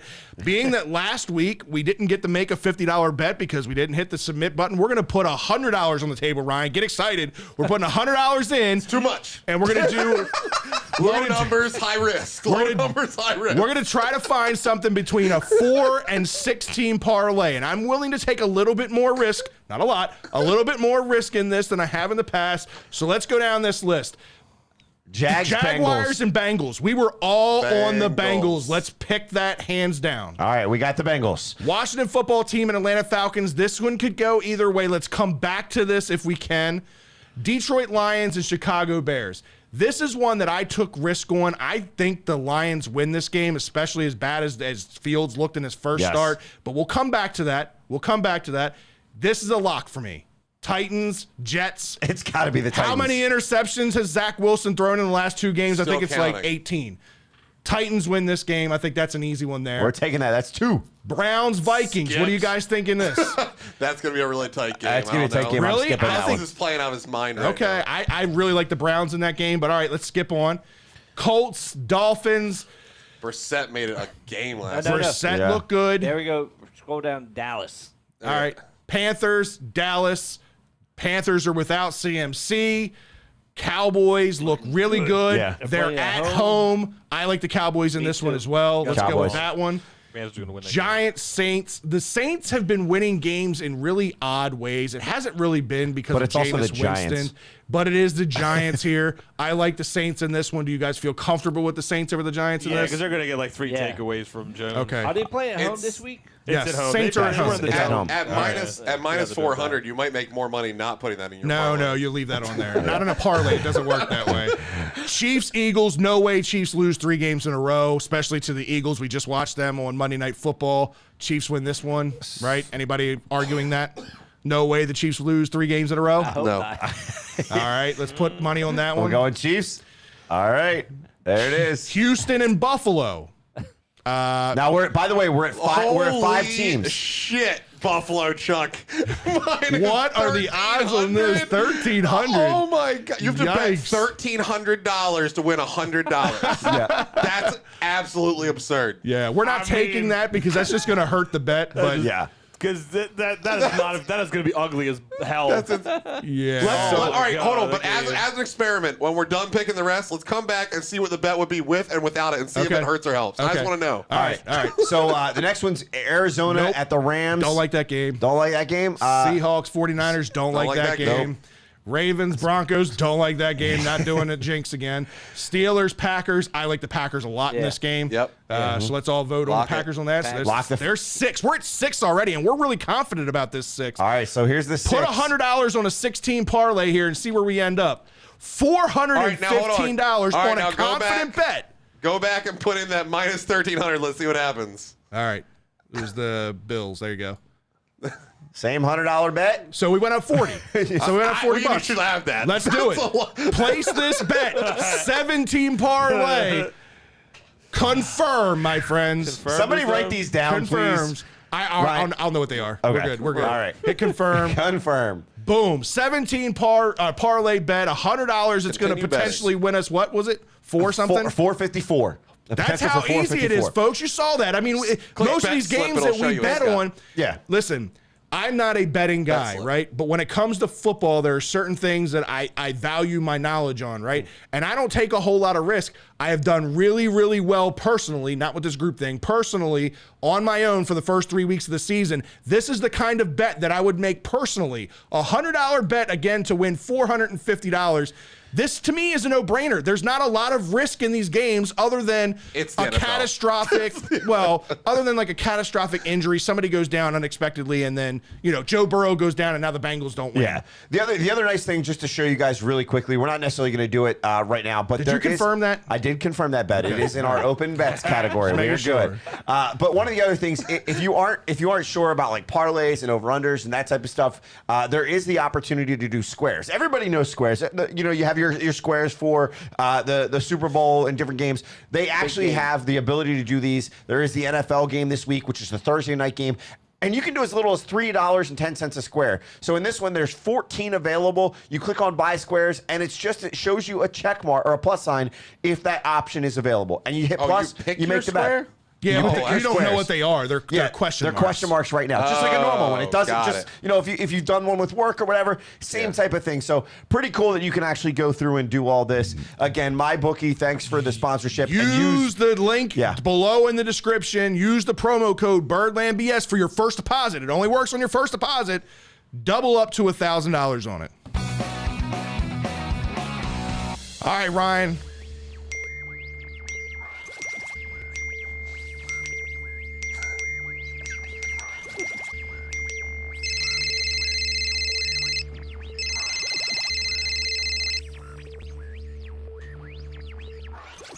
-minute social media shout out. Ryan, it's time for a social media shout out. Reaction. I have more work to do this week. I have to redo that shit. Who's been out there in social media? Again, apologies out there to anybody that's usually watching on Twitter. We couldn't get it working this morning, or today, but hopefully we'll get that up for next week. Yeah, or this morning. Whatever. You guys never know. Well, I got to find out how Chuck and Stephanie got this Secret Service internet connection over there. They're sitting at the dinner table just waiting. They keep staying in that #1 spot. It is Chuck doctors? or it is his wife, Stephanie. That's the #1 spot right now. So get in this competition, people. Chuck Summers up top, David Missler, Joe Carlozo, Abdi Hassan, Travis Whitfield, Joe Carlozo, Jamal Caldwell, Sherry Reedy, Colmel Porter, Garnett West, Adit Mahmood, Craig Zero, Flock Nation, Matthew Kalbach, Ravens Gaming, Rick Jarrett, Garth West, William Sable, Nick Short, Troy, Ryan Bergman, Jacob Paul. We're getting deep. Jack Crick, Joshua Walker, Dominic Henson, Don C., Angela Hester, Justin Marshall, and Rush. And John Googs just chimed in for turn seconds. What's up, Googs? Man, that's awesome. Appreciate all the interaction. Really didn't expect a whole lot of people I being saw that Twitter 100 was comments down. early. That's It was freaking awesome. going. Any good comments out there that you want to bring up? I got a Orioles question, so I just threw that in there since nobody else had asked about Orioles. Okay. So Jack Crick, we talked about this a little bit last week, but just in case anything's changed when they lost their 400th game. Right. What are your thoughts about Brandon Hyde I think he sucks personally. If you just want to touch on that again. He's getting another chance. We're going to talk about it in the Orioles segment. There was apparently a behind-the-scenes extension that was worked out last offseason. He's going to be here through 2022. I think we've seen some leaps out of some guys. I don't know whether that's organizational or managerial. He's doing the best that he can with some of the guys that he's got. You got to remember that he's managing a 4A team, right? So he's trying to develop some of these guys. Are there still some fundamentals that I do scratch my head on that we're not seeing changes with? Occasionally, yes, absolutely. But I think we've seen some progression throughout. What happens next year when he gets some more pieces to the puzzle? We've always said he was never the long-term answer for this team when we become a contender. So my take on that, and I'll just sum it up really quickly, is you got to give Hyde the opportunity, kind of see the work and time and all the prospects come to fruition. Yeah. If the prospects get here and the expectations rise, but the results don't rise, then yeah, we need to start looking for a new manager. At this point, don't rise significantly. I don't think he's done anything to not be around for the next couple of years. I actually personally like Brandon Hyde for this kind of a transition. Again, I don't know what he'll be when expectations get higher. And those things will change. And that remains to be seen. And at that point, maybe we'll find somebody who actually wants to be a manager here that is of high regard. Because that's the other part of this. Who wants to come into an organization that's not playing very good right now? You're not going to get the big names out there. You're going to get another retread guy or somebody that you're hopeful for, somebody sitting on somebody else's bench as an assistant or a hitting coach or that kind of thing. You kind of know what you have right now in Brandon Hyde, and I think I'm comfortable with that, at least in the time being. Yes. Well, Travis Whitfield, I apologize if I missed you verbally. You are number 5 on my list, so I certainly saw that you were here. The next comment I had is David Missler. Now that we have a little bit more information, 3 games in, he wants to put your feet to the fire. What does the AFC North look like when it's all said and done? I'll let you go first on this one. I still think it's right now. I think it's still a 2-team race. I think it's going to be the Browns and the Ravens in the end. The Steelers, I mean, Ben Roethlisberger could barely stand on 2 feet right now at this point. Have you seen him? It's awful. That one where he Falls, threw it and fought. He collapsed. Who does that? It looked like an old man collapsing out of bed. He didn't even trip on his feet. Like his legs were asleep. It looked bad. It looked really bad. Matrix or some shit. Yeah, the Bengals, I think, are going to surprise some teams. I think the Bengals are going to be a 500 or better team this year. I think that they've got that potential.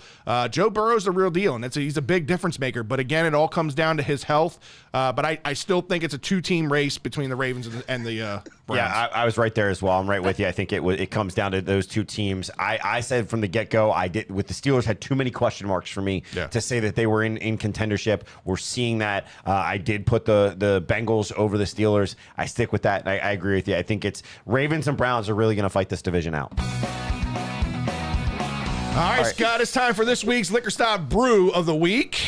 What did the crew hook us up with? The crew hooked us up this week. They hooked us up with 2 different beers this week. One is the Oktoberfest from Left Handed Brewing Company. It's a lager version of an Oktoberfest.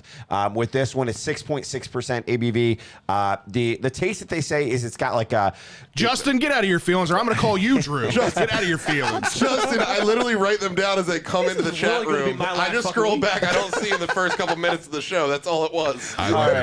Anyway, I'm gonna become like a statue the rest of the friendship. So they say this beer has notes of bread, biscuits, and soft pretzels. Yeah, it's got kind of a German vibe to it. You know what I mean?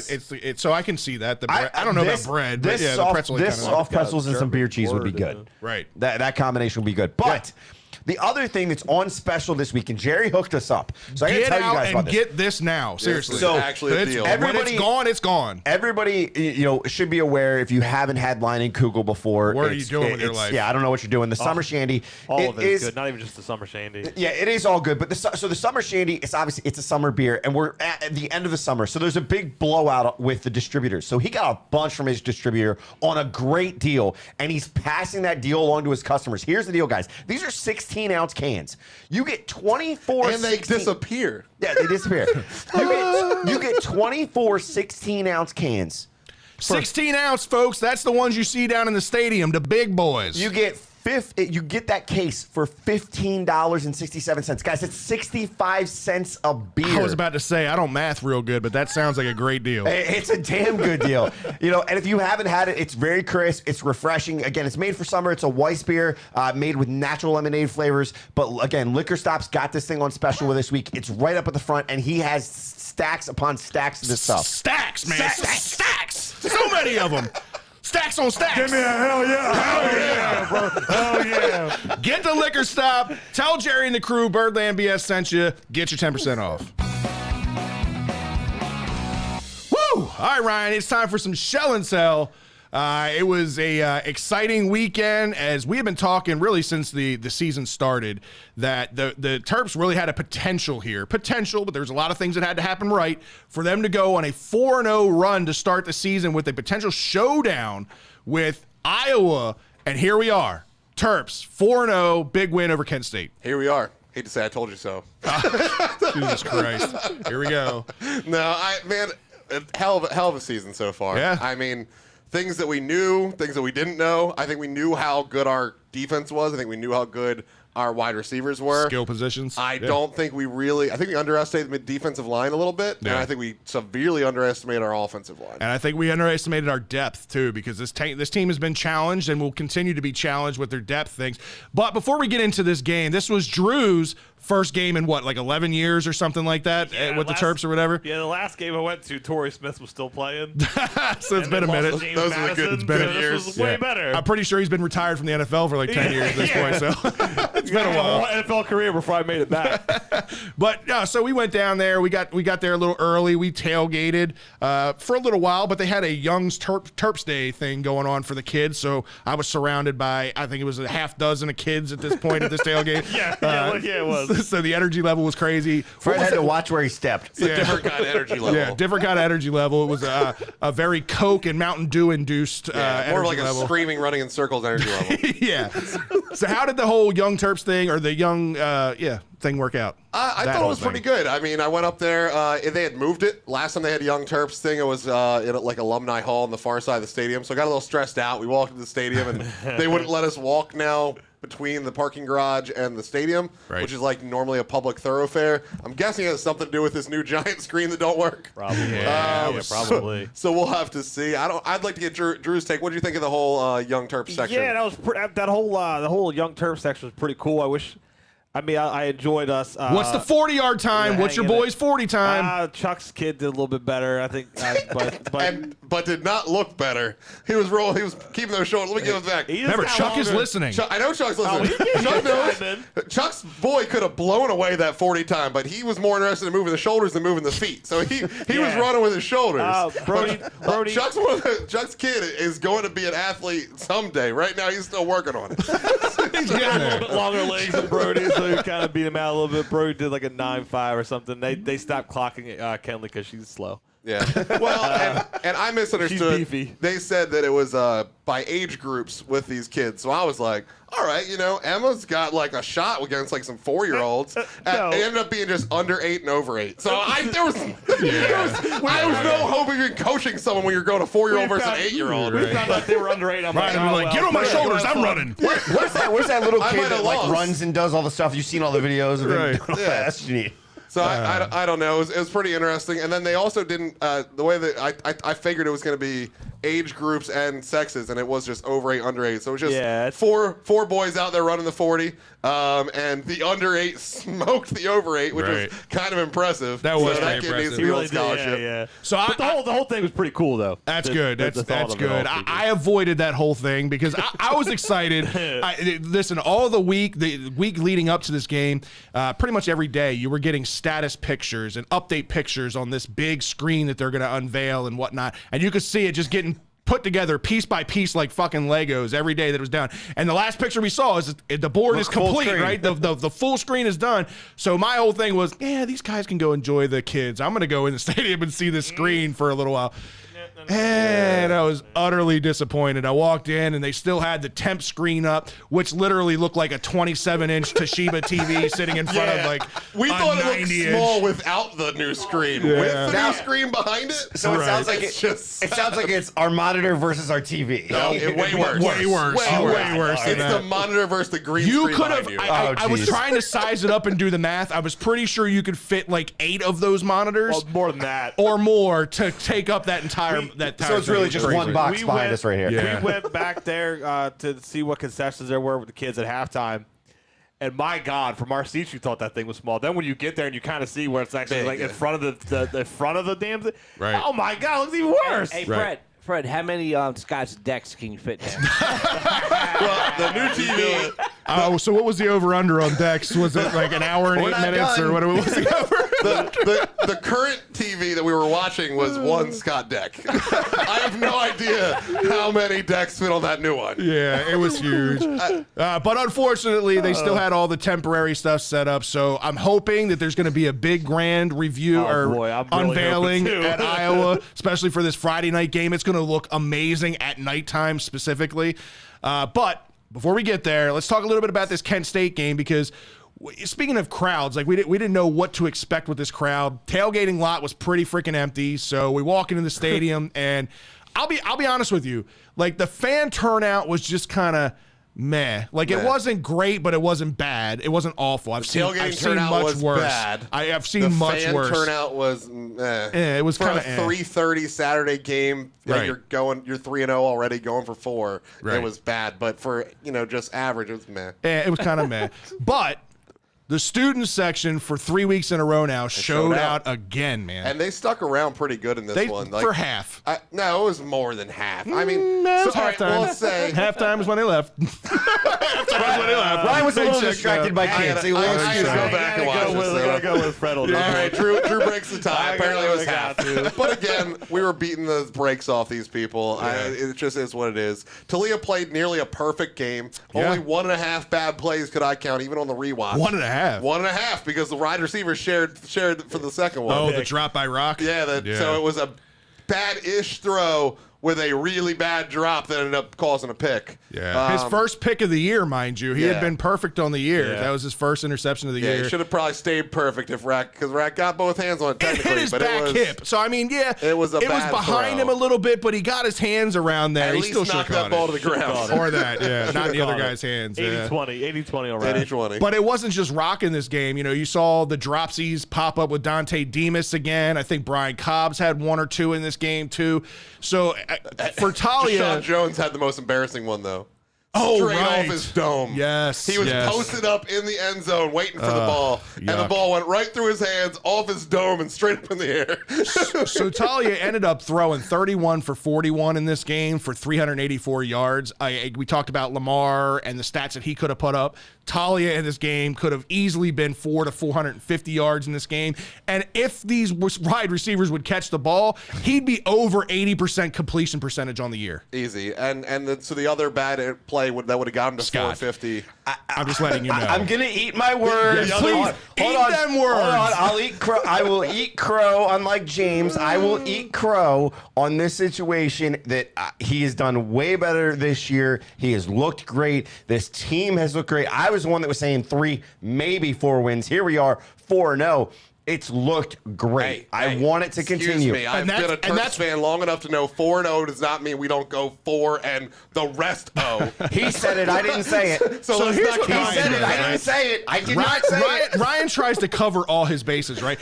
He'll make a comment like that where he'll say, "Oh, well, the Terps could easily go 4 and whatever for the rest of the year," but then he'll follow it up with, "We might win 8 games." But here's here." the deal. Here's the deal. He knows because he's a gambling man.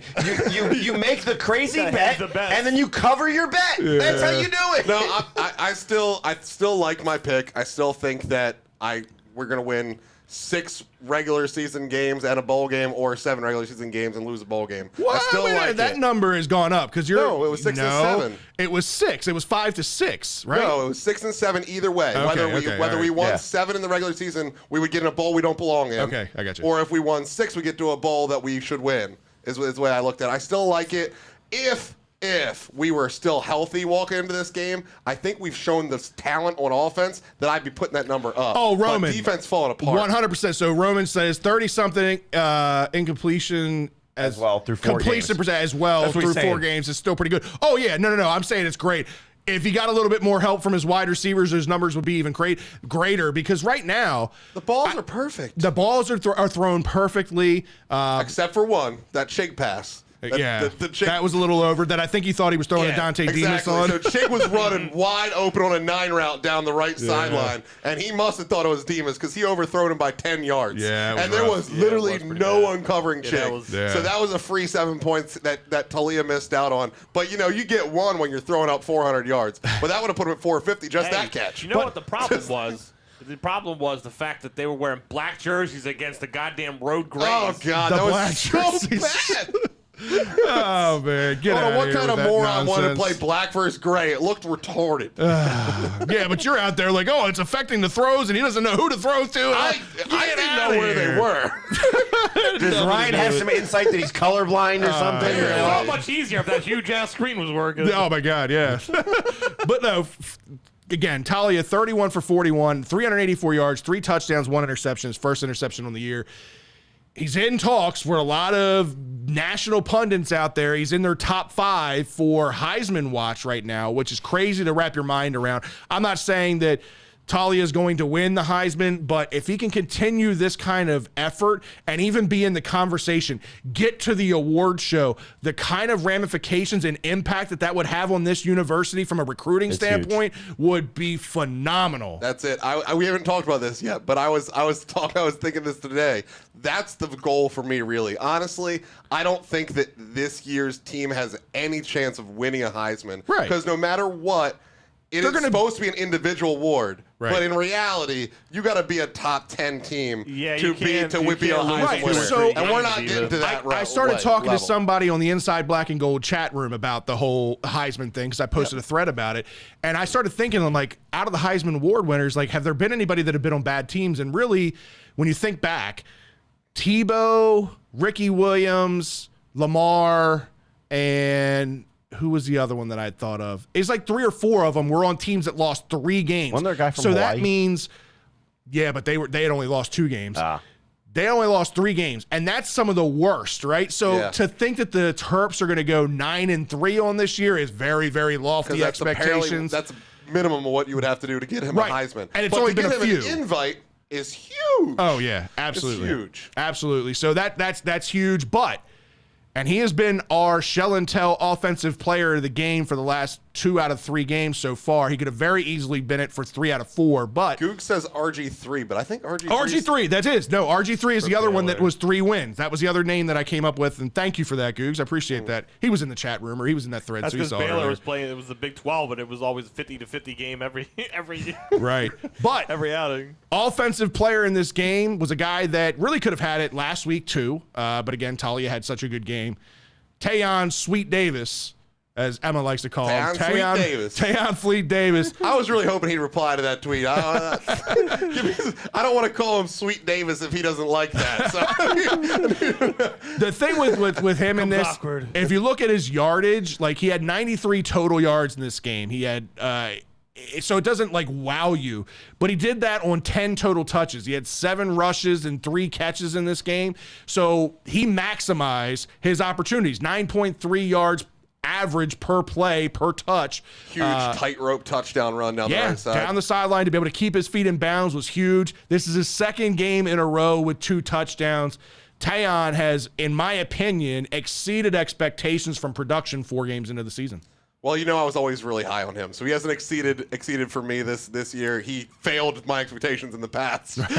This year, he is meeting what I thought he was capable of. This man has always shown crazy athleticism when given the opportunity. I hope that as we get more and more into this Big Ten season, that we're going to let him get a few more opportunities. I understand there's no reason to get him beat up in some of these games we're dominating. Right. Defensively in this game, Kent State was able to move the football. We told you going into this game, Kent State was not going to be a rollover. They were a good offensive team. The thing that I really liked about our defense in this game was they kind of took that old Ravens montage of bend but don't break. They gave up a lot of yardage between the 20s, but then once it got down to the red zone, they really clamped down.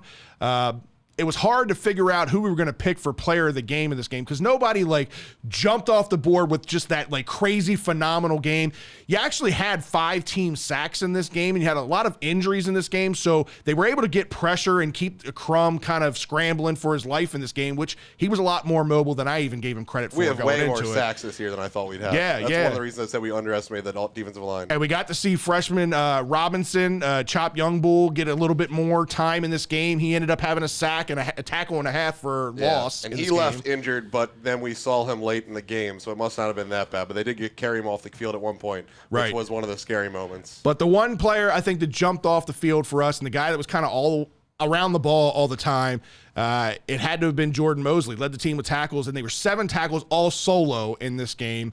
6'1", 205-pound defensive back, a guy that kind of flies under the radar when you've got, your wingman out there and Nick Cross, a guy that we pay a lot of attention to. But Jordan Mosley had a big game. Yeah, Jordan Mosley, he was playing a lot closer to the line than you would usually see him. This is a defensive back, but he's big. He's like 6'1", 205 defensive back. So this guy was playing at the line. You saw a lot. He didn't actually have any tackles for loss, but he had a bunch of tackles for 1-2 yard gains, which is pretty crazy for a defensive back. Right. No, I agree. But the downside to this game, as you kind of alluded to, we did have some injuries in this game. Freshman linebacker Brennan Jennings goes down in this game. It did not look good. They had to help him off the field. He was on the field for quite some time. There's some fears that he's got either an ankle or maybe an Achilles injury. Nothing has been confirmed yet. Yeah, Locks has been very hush-hush about it.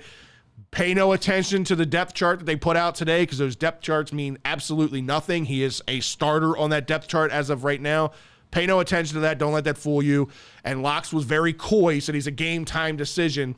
To me, that just seems like fluff. Yeah, absolutely. I mean, when I went back and watched that show, the replay, it was pretty clear to me there were only 2 options, and they're both bad. Yeah. That's a high ankle, which is 4 weeks minimum, or that's an Achilles, which is season ending. So I don't see. I mean, maybe he got stupid lucky and it's a regular sprained ankle, but you're only talking 6 days from the last game. So even at that, you're not playing. So this game time decision stuff and being the 2 deep, he's not going to be there. So Googs did say, luckily, Jennings is not structural damage. They did announce that today. He's a GT. So the Achilles is out. So that's good. I didn't hear that, so I appreciate that information. That's good. It's still in the possibilities there. Right, but beyond Jennings, like you said, Chop Youngbull went down for a couple plays, did come back out. Hippolyte didn't play at all, really, in the second half at all. And I didn't honestly notice it much until like the end of the game. But I was thinking to myself when we were wrapping up, I'm like, well, we kind of blew him out early. We got out to a big lead, so I thought maybe they pulled him off the field just because they didn't want to risk an injury. But apparently he's a little banged up. Sounds like he's got some shoulder stuff going on. So hopefully he'll be ready for this week. Yeah, I think they said they expect him to play, so he should be on the field. And then Nick Cross. I think both you and our heart kind of skipped a beat there for a minute. Nick Cross went down. We couldn't tell because it was on the other side of the field. It was weird delay. That's what scared me the most. So he hit the running back, and the running back won that collision. It was one of the few times that happens. Right. But it was like a truck hitting another truck. And they got up right away. They went back to line up, and Cross goes to a knee holding his right arm. And whenever I see that kind of delay, to me it screams bones. Right. Because when a bone breaks, it's not necessarily like instant pain depending on where that bone is. There can be a delay, and it can also be, that hurt because he just ran into me, but it'll go away. I'm going to shake this off. And then you realize it's not shaking off. Yes. So I was scared as all hell. I know. Your first reaction to me was, oh, shit, he broke his arm. Yep. Like, that was his first reaction. I sat down, put my hands on my head. You look like Tom Brady. His fucking arm. That's our season, bro. You look like Tom Brady when they lost to the Rams. You had your hands in your head. It was terrible. But fortunately enough, doesn't sound like it's serious. Sounds like he'll be ready to go this weekend. A lot of penalties in this game. It was kind of sloppy in that sense. Some late hit stuff. A lot of pass interference calls. DBs just weren't turning their head around. So that was kind of a concern on the defensive backs there, but hopefully they can get that cleaned up. There was a lot of man coverage in this game. Yeah, there's a ton of man coverage. I saw a really good opinion. I'm going to give Ben Page credit for this because it's where I read it, and I think it was a legitimate question. He said that what we were playing was a defense that doesn't make any sense for Kent State, but it's the defense that works for Iowa. And when I started thinking about it, I started looking back at that Iowa game. Right. I was like, that's a legit, like once we got up, especially, why not run your Iowa defense the whole time when you have that safe lead? And looking back, I think that's what it was, because these wide receivers were really, really good. Like, right. We needed to put some help out there. We need to do things. But next week, we're playing Iowa, who's going to run the ball.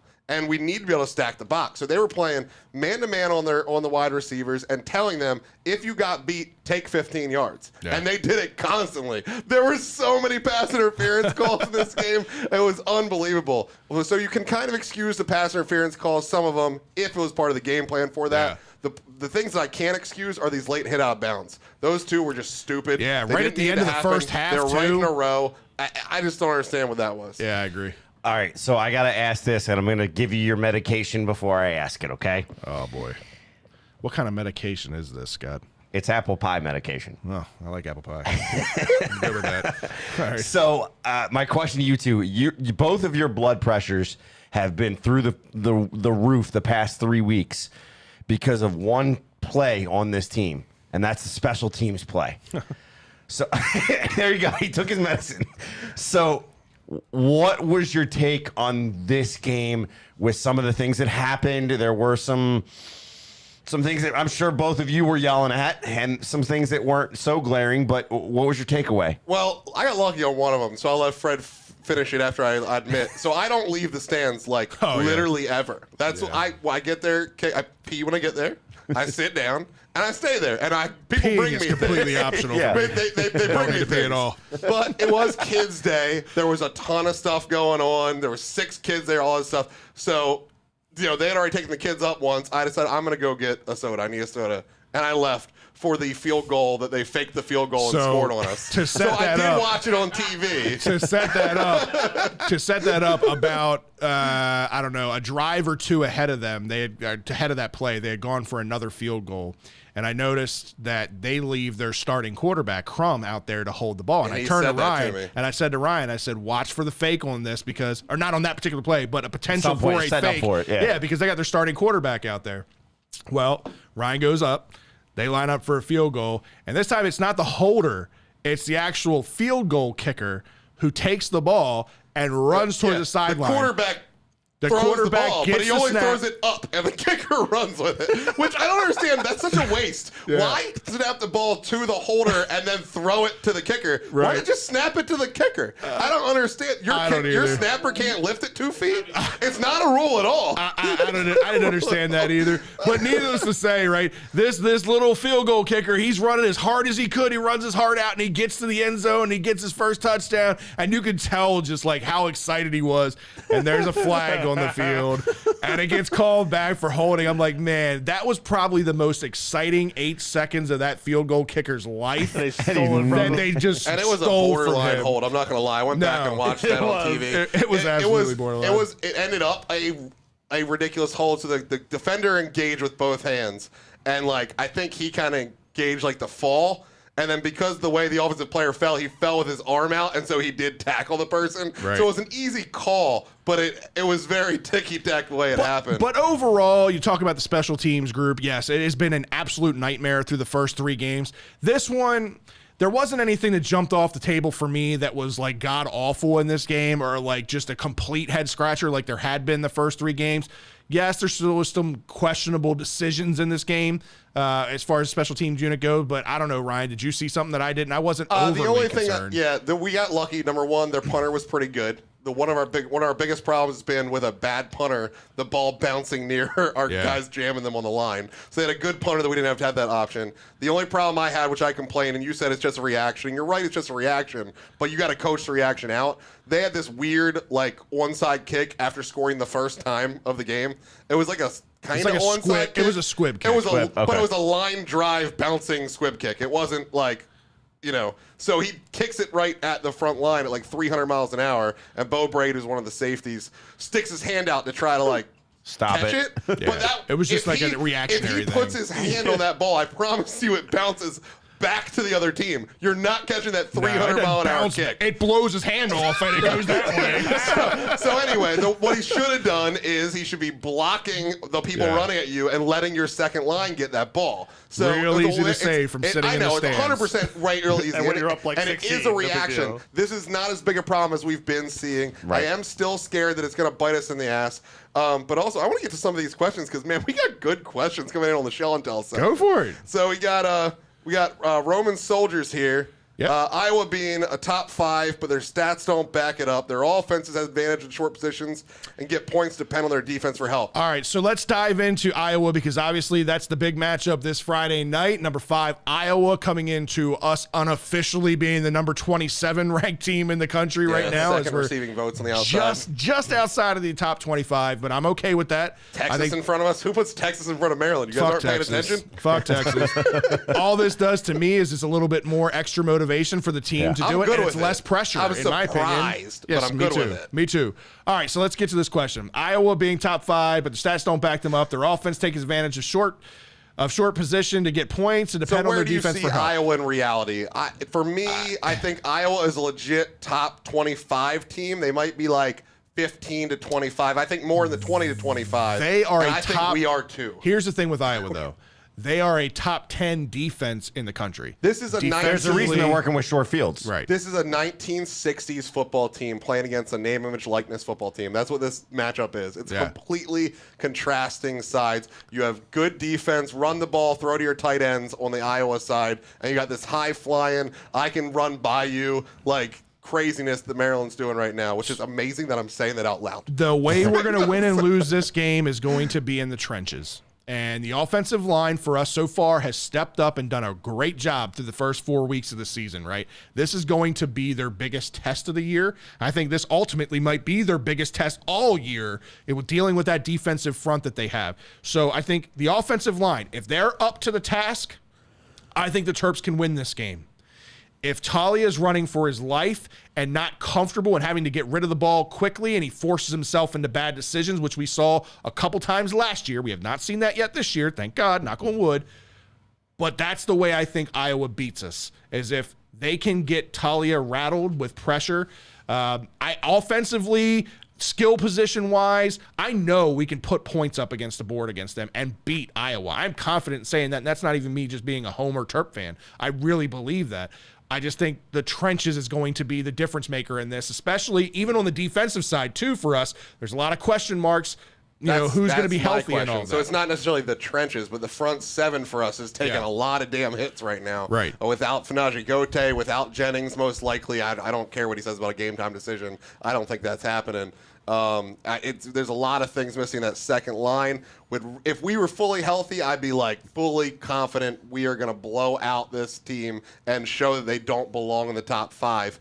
To put it like pen to answer, I think that we're both top 20 teams. I think that Maryland will win. We'll get to the predictions later. And I think you're going to see us at like number 20, them at 21 after this week. Because that was another one of the questions was, where do you see us ranked if we end up beating Iowa? That's where I was going to go. That's one of the questions I did see come through the chat. I was looking for it and couldn't find it. But I was trying to figure it out. And where would you guys say, like, if they beat Iowa, right, whether it's by a little or by a lot, I mean, are they still ranked outside the top 20? No, I honestly 100% believe, regardless of how much they win by, if they win this game, they're a top 20 team. Okay. Next There it week. is. It's Justin Marshall. Where is There we they go. ranked if they win? I think they're somewhere in the neighborhood of 17 to 20, somewhere in that range. If they win, I think it's that kind of a jump. And I think Iowa's right behind us. I don't think they drop out. Because that's they already really beat a number 9 team. That's really the only thing holding this team back from being ranked, is being able to beat a ranked team. Yep. That's why we were kind of pulling for West Virginia to win that game over Oklahoma, was because that would help us. We'd be a top 25 team right now. Right. It was if really West Virginia close. won that So game. you're It was. saying if we beat Iowa, despite them beating a number 9 team, you think at that point you think that we would be ranked above them, just for the simple fact that we're going to be ranked above them. I think that even though they're the only ranked opponent. I think it'd be like 2021, but Fred's scenario of 17 to 20, that could be reality too. Okay. Depending on what West Virginia does this week. Right. There's a lot of teams on the fringe too that should, like Brian has said multiple times. The fuck is Clemson still doing there? They We should played not be in 4 the top games. 25. They've lost 2 of them. Bye, Clemson. Get back to the 1990s when you sucked. All right, man. So let's get into it. Let's talk some predictions here, right? So far, I think we've picked the Terps to win every single week. So you, me, Ahmed, we have been 4-0 with our picks so far on the Terps. It's easy when the home team wins, That's baby. right. Well, home team is going to come to an end here shortly as they're going to hit the road for a while in Big Ten play. But we do got this big one. What do you see happening in this Iowa game? What's your score? Oh, man. All right. Like I said, offense can score on them. I don't think their offense is much to do about anything. They do have a good defense, so it's going to limit us a little bit. Not the slugfest we saw in Illinois. Nope. That was us beating us. Yep. That wasn't a defense beating us. I don't care how good your defense is. You're not doing that. So I think we put up 27-17. Wow. So you got a 10-point game. Okay. So I'm real close on your score for the Terps. I do think this is going to be a tight game, and it's going to be a defensive struggle. And I think Iowa will be able to do enough offensively to keep up with us, but I do think that the Terps win this, and it's going to come on a Petrino field goal because field goal kickers matter, James. And I think the Terps win this game 23-20 in a very close game. Petrino kicks a 32-yard field So field just for goal. the inside baseball here, people, by the way, I don't know. I've never told Fred this either. I never come up with my predictions before we do live show and tell ever for this. He forces me to for the Ravens in primetime. They make me send the numbers. But for the Terps, we talk it out here on the show, and I come up with these numbers right on the spot because that just makes me feel better about, like, we've worked it out. Yeah. So I immediately when you started saying, wow, the blowout, I immediately started thinking 20. I'm sticking with my immediate reaction, 27-17, but I was like, we're not holding them to 17 as soon as I said it. But I'm going with my immediate prediction.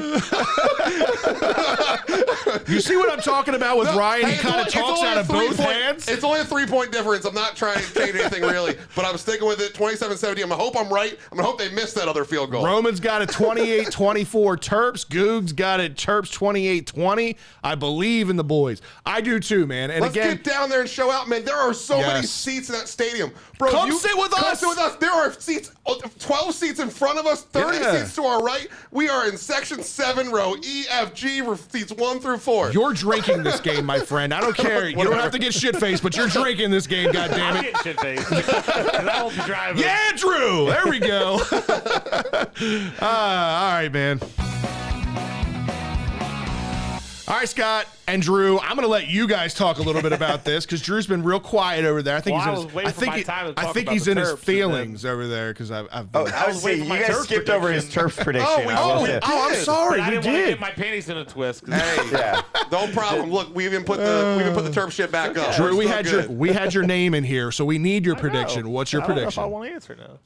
We need your prediction, and also tell us more about what the Young Terps was. I thought we blew over that. Yes, let's repeat that category. No, I mean, No, we didn't. We didn't talk about what it was. We just said so we liked it. So we We didn't liked say it. what it was. It would have been cool to get there. I guess because when we got there, it was like kind of like 20 minutes left. Googs, that's all the So it reason was to a little call bit out. Sorry. Hard to, but it was cool because you had it wasn't just the 40-yard dash. You had the 3-cone drill. Right. You had we go through like the little tackling dummies. Yeah, throwing the ball to dummies. And what's yeah. cool was the other teams on the University of Maryland were running this. So like women's soccer was running one thing, women like the track was And they were running all pretty something, cool. that's cool. baseball. Everything. So there were also student athletes running this whole thing. That is cool. It was bounce houses, a little bounce obstacle course. Yeah, like the running. Shout through. out to the women's volleyball team. Women's volleyball team taking down the number 2 team in the nation. Yeah. First time ever. Wisconsin, I think it was. Who cares? You're not number 2 anymore, bitch. That's right. Go Terps. What's your prediction for this game? Let's talk about the game. Play out. So it's real interesting because it feels like you've got Maryland that can put up points, and then you got Iowa that has such a really good defense. Mm-hmm. So like you said, I think if Italia has plenty of time and it isn't like he's running around scared, he has a lot of confidence.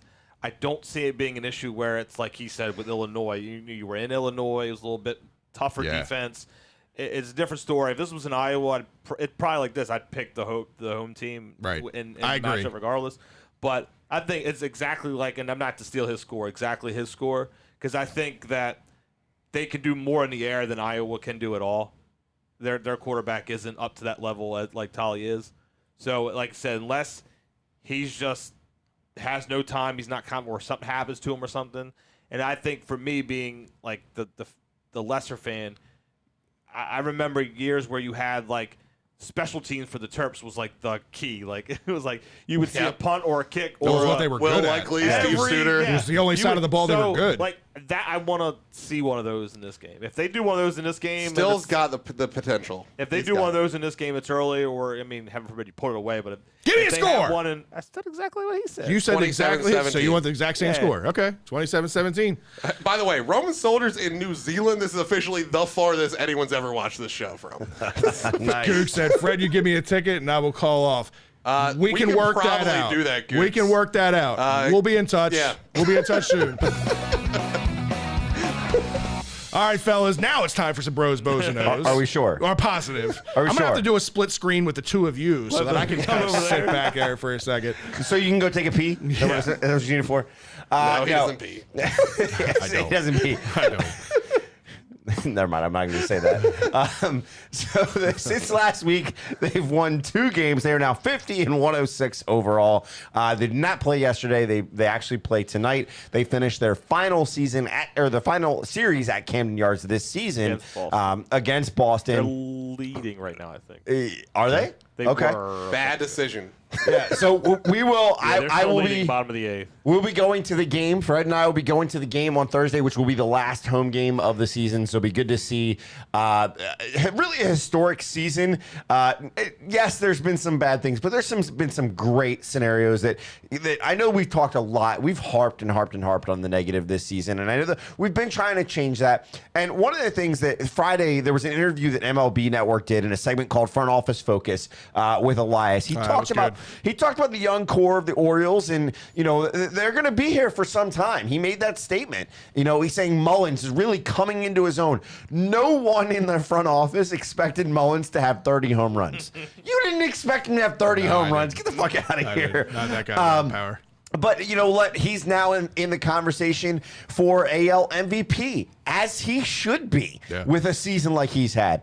Mountcastle was on the verge of being sent down earlier this year because he was really struggling at the plate. He wasn't being patient. I know you kind of like, when we were listening to this interview, you kind of bucked at that a little bit, that you were surprised that they thought about that. But to me, like, if you remember back to the early part of the year, I was surprised he was admitting it. Yeah, early part of the year, not used to that. Mountcastle struggles was like the air. Once it got warmer, the balls started carrying more, and they were flying out of the stadium. I don't know how many warning track balls he hit in the beginning of the year. He could easily have 35 to 40 home runs. A lot of deep fly balls. Yeah, He had a home run tonight, by the way. Did he? So he's what, 32 now? Shot. 32. Nice. Yeah, so I mean, he's made adjustments. He's settled it in offensively and defensively as well at first base, right? We were all expecting Trey Mancini, and now he's made it home at first base, which is so funny because I think back to all those times that we're going, why are you putting him at first base? We have a backlog over there, right? We had Davis, you had Mancini, and now you're going to put him over there. Well,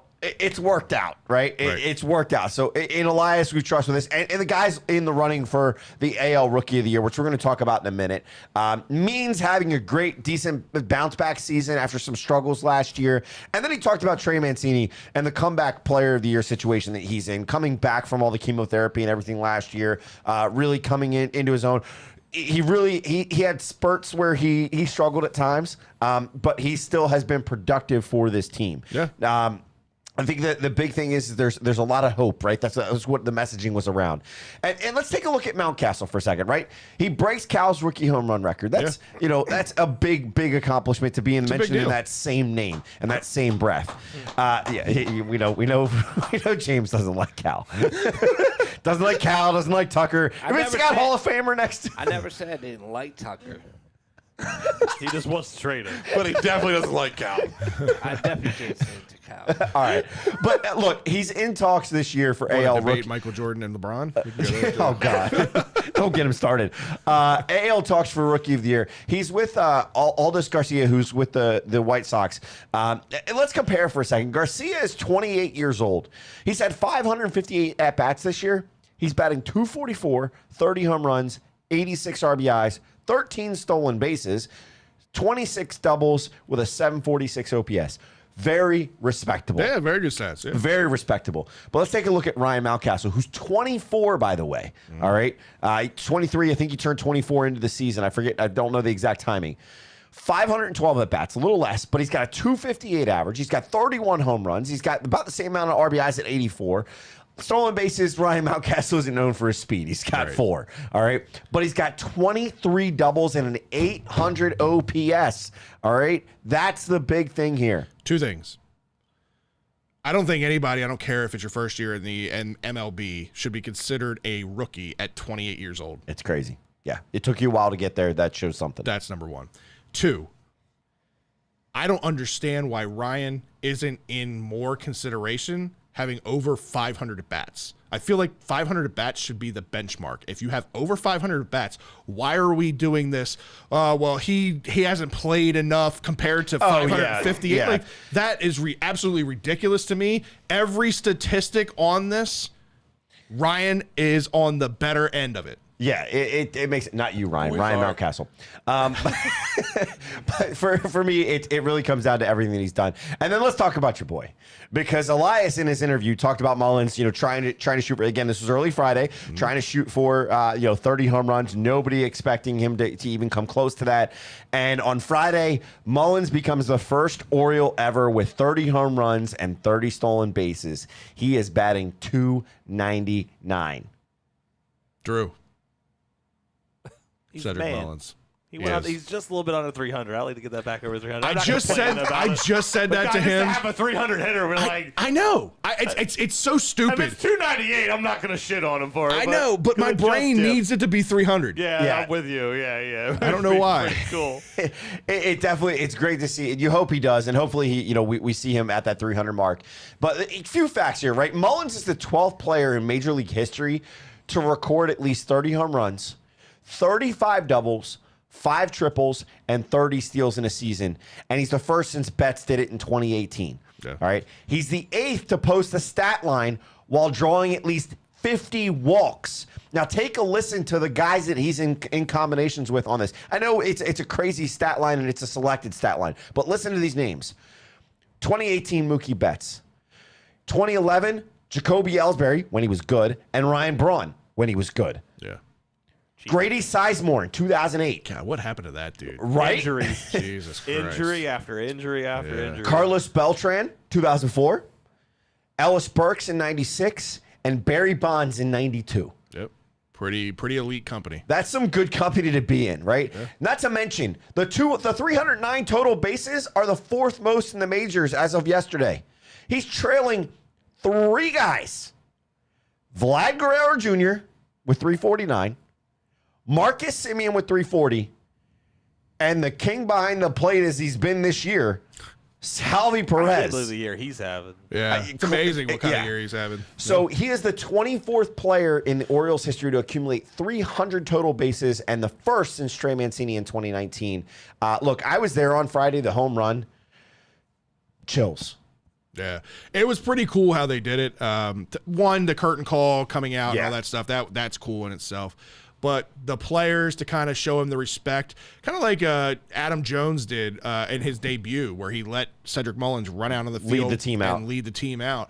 Cedric Mullins came out of the dugout, the only one in the dugout. Got out to the outfield and didn't realize until then that he was by himself. I wasn't there for it, but that's pretty emotional. It was awesome. You saw him. I'm out in left field. You saw him come running out. It was a great situation. Go ahead, James. And also, he hit the home run and it came back, and the player throw it back, and the grounds crew lady, the head grounds crew, went and got the ball. No, that's not the story that happened. So what actually happened was the usher. I say this because this was actually in the thing that I was going to talk about. So it happened. Yes, the ball did come back. He throws it to the fan. The usher in that section knew what was going on, immediately ran down to the guy, immediately escorted him back up. The entire time this is happening, after the second the ball comes back over, every man in the bullpen is yelling at the center fielder. They are yelling at him, ball, ball, ball. They're yelling. They go over. They finally figure out that the usher took him to the authentication section, who then was working with him to get it back to Mullins. Don't know if he actually got it. Everything kind of he seemed got like the ball. Did he get it? Okay. Yeah, because I was listening on the way home about it, and they said that he got the ball and like they made a trade off. Oh yeah, I'm sure they did. But the players, it's a big thing between the players because they also, if they get the ball, whoever gives it to them wants something out of it, right? But they make sure that the fans taken care of too. Deed chimed in and said, "I would be surprised if either Mountcastle or Rutschman don't win Rookie of the Year in 2021 or 2022." I'm all for Mountcastle winning it this year based on his statistics alone. But if you listen to any of the national pundits out there, nobody's giving him the respect to win it. So it's a little alarming. I have very high expectations for Adley when he gets his shot. So I think he'll 100% be in that conversation for Rookie of the Year. And speaking of Adley, there's some big things that came out this past week with awards. So Trey Mancini is actually the Orioles announced as he's their Roberto Clemente nominee for everything he's done off the field, both with the cancer and also with just the community. Right, he's been a big community guy. But the big thing that I think was interesting in this, and Drew, I'm interested to get your take because we hear that there are 2 Brooks Robinson minor league players of the year, so they're co-players of the year here, and it's Adley, which I think we're all not surprised by that. Yeah, you wouldn't be surprised by that. But the other one, Kyle Stowers, outfielder Kyle Stowers, who's now also with the Tides. Were you surprised to see him in that co-player of the year? No, not really, actually, because, for paying attention to the minors as much as I had this year, the dude is just fucking raking. Yeah, I think man. the Tides have, 172 home runs. And it's another one of those where, he showed it here and he showed, you know what I mean? Yeah. You could be like a Diaz who ain't showing shit. Or, you know what I mean? It's just once you get to the higher levels, then guys, you see what guys are real. That dude has just been hitting, bombs, opposite field, just like Rutschman. You know what I mean? Right. So, no, it doesn't really shock me because he's done it all year long, just like Rutschman. So it didn't really shock me, and it's cool to see that it's not you can't sit there and go, they're the best minor league system, and then it's just 3 guys. Well, there's some other guys that just don't get talked about as much. I think the surprise with him is that nobody really had him rated as a highly anticipated coming into this prospect. season, yeah. Not even just coming to the season. When he was drafted, you and I went to Aberdeen and we sat in the press box, and that was the first year right after he was drafted. And he jumped off the field though. You could tell how much of an athlete he was. He had the speed, he had the athleticism in center field. The only thing I didn't expect out of him was power, and the numbers that he's put up this year with the bat. He's been patient. He's been patient at the plate. He's been doing well. But those 2 guys wind up tonight. They pregame. They come out. They actually are presented with their awards. But you know what? They also show up with the Jim Palmer minor league pitcher of the year in none other than, did we expect anybody else? Gas Can Grayson Rodriguez. Brought the gas can with him. Who brought the gas can? Drew, you're the one that saw that and tagged us in it. The dude's entertaining as hell too. Anyway, because he's on Twitter a lot. And it's not just you don't see him talk a lot. You see him, he's happy as shit. He's anytime Tucker does anything, he's tweeting about it. So it shows that he's ingrained in the local sports as well. No surprise whatsoever. The dude looks amazing. It looks every bit the part of the #1 pitching prospect in baseball. At least Grayson can appreciate a good kicker. Jesus Christ. I'm just saying. Oh, he has a great catcher for him, too. Yeah, exactly. The other thing, so Cal Ripken Sr. Player Development Award goes to a family member of a former Oriole. Yeah. Buck Britton down in Double-A Bowie gets the Player Development Award, feeling that he's made some good progress with the team. He's obviously gotten up to the Bowie level. That Bowie Bay Sox team did phenomenal this year. Several years now. And he's done really, really well. And considering the kind of rotation of players that have been coming in and out of there all year to keep that team in line the way he has, he's done really well. Yeah, he is. I think he started. I forget where he started managing at, but then he came up and he's done well with this team in the past. Marva. Yeah, he was literally Delmarva? he was playing, and then a year or 2 later, he was at Delmarva. Yeah. It was he never left. He didn't go I'll go be a scout for the Angels or something. Yeah, I'm pretty sure he's only 34 years old. He's young. He's our age. He's our age for sure. He was in the system when his brother was when Zach was here. Yeah, and then he went from being a player to a he was. I think he was a second baseman. If I remember it was just literally I stopped playing. I'm gonna go be a manager for the team. Right. And then the last one that was the last award that's going out tonight was Brandon Verrilli. He wins the Jim Russo Scout of the Year award.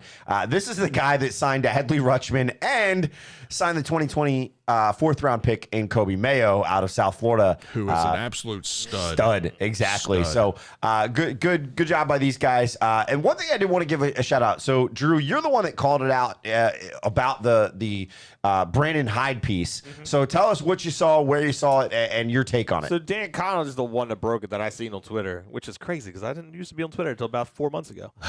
You're welcome. One for the show. Twitter is great. Twitter's great.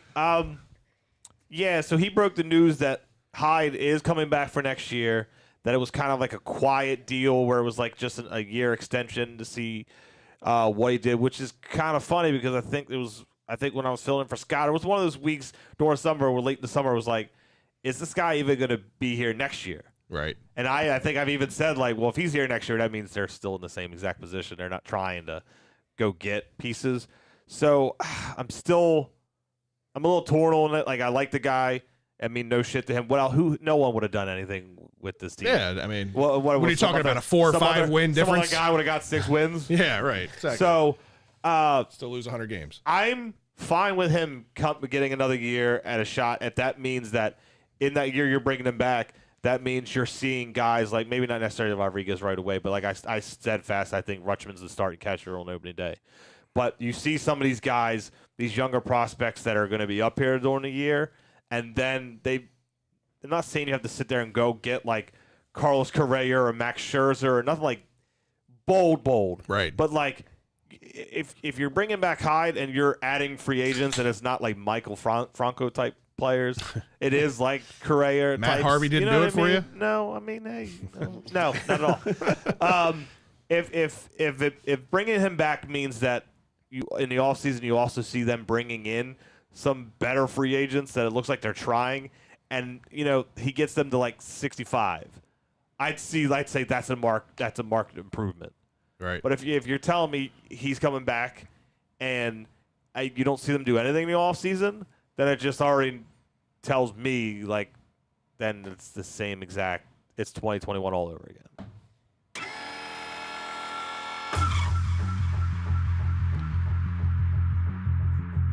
Is there even? No rules. No boundaries. 2 topics. 30 seconds each. It's time for the 2-minute warning. Late. Missed it last week. I gotta fucking fill in for you. I gotta hold everything up. Jesus. Could have been in the wire. All right, it's time for the 2-minute warning. I have not read these questions yet, so I don't even know where we're going to go. Do you want me to go? You want to go? You can go first. All right, I'll go first. Who's reading the first question? Drew. I am. Drew? So, All right. so far in the NFL, we have some pretty bad teams, as we mentioned, with all the teams that Denver faced. Yeah. Which coach do you think gets the axe first? You're right. There have been some really bad teams. But right now, I think the biggest, easiest one has got to be Matt Nagy out in Chicago. To leave your first-round pick quarterback out there, the future of your franchise, to just get murdered like he did this past week. 9 sacks in this game. I think he had like 2 net yards total in a 4-quarter game. 5 plays, they even gave extra protection. Exactly. It was absolutely brutal. It looked like Fields in the national championship. He got effed up. For me, I think he's going to be on a short leash just because it's New York, and that's Joe Judge. We heard positive things, but we haven't heard a whole lot already out of there. I don't think he's going to last very long. Joe Judge, that's a GM, right? No, it's No, it's the head coach. It's the head coach. You talking about the Giants? Yeah. Oh, okay. Never mind. Giants head coach. Joe Not Judge. the Yankees batter. Not Aaron Judge, but Joe Judge. I got think you. he's going to be on a short leash. It's New York, and New York media's going to eat him alive. All right. All right, so if you had the money, what big-time sporting event would you go to first? Like NFL, college, hockey, and explain why. I had a dream the last year, I think, or 2 years ago, that I was going to go to a Super Bowl and watch the Ravens take on whoever in Miami. I was ready to pay for it, regardless of the cost. I think that's my dream sporting event, and it's not just to be there in the nosebleed. Like I want the whole experience. I want like the weekend. I want to be there for the parades. I want to be there for the interviews. I want the whole experience. For me, I think the one that because it's close to home and it's a sporting event that I've never really gotten into, but I think the energy in the playoffs is next level. Stanley Cup playoffs. I'd love to be at the final games of the Stanley, every game or the final games of a Stanley Cup playoff. Nothing I think better than Game 7 in a Stanley Cup playoff. The energy level is next level compared to anything else. I'd love to do that. Rose Bowl, baby. Right. Terps roll. All right, good show, fellas. Stay tuned for the after hours. We got some topics in there that we're going to talk about as well. Yeah, make sure you guys also check out our website, www.birdlandbs.com. While you're there, you can check out all of our episodes. You can check out the Shell and Tell episodes, which I believe you guys are going to be recording a new one tomorrow, correct? This is the week that doesn't quit. Yes. There you go. So then you can be able to look out for that. Make sure get yourself some Birdland BS gear on our page there. Learn about each of us. Contact us, each of us. We have our own little piece to each of our social media pages on there, so make sure you go do that. Make sure you also check us out on birdlandsports.com and bigplay.com. Always make sure that when you are on our social media pages, you like, follow, subscribe, and share while you're there. Become a part of the Birdland BS Nation. I know a lot of you guys out there chime in. Craig Zero, I've got your comments sitting in the background for the after hours, so if you're still watching, stay tuned for that. We make sure that we try to get you guys engaged. We love the engagement from you guys, and we love any topics that you guys can help us as we prepare for the show. Mailbag! Mailbag, exactly. birdlandbs@gmail.com is another way to reach us. That's the easy way to reach us, too. So make sure you do that. Make sure you also check out all of our sponsors. We appreciate MD Crash. We appreciate Liquor Stop. Make sure you and my bookie. Don't forget them. And my bookie. I was getting there. Make sure you place your bets on. Make sure you place your bets on my bookie. A period there. Anyway, make sure you follow all those as well. And for Fred, Ryan, James, Drew, and myself, you know where to find us next week on social media at 7:30 Eastern Standard Time. We'll see ya. We'll see you guys.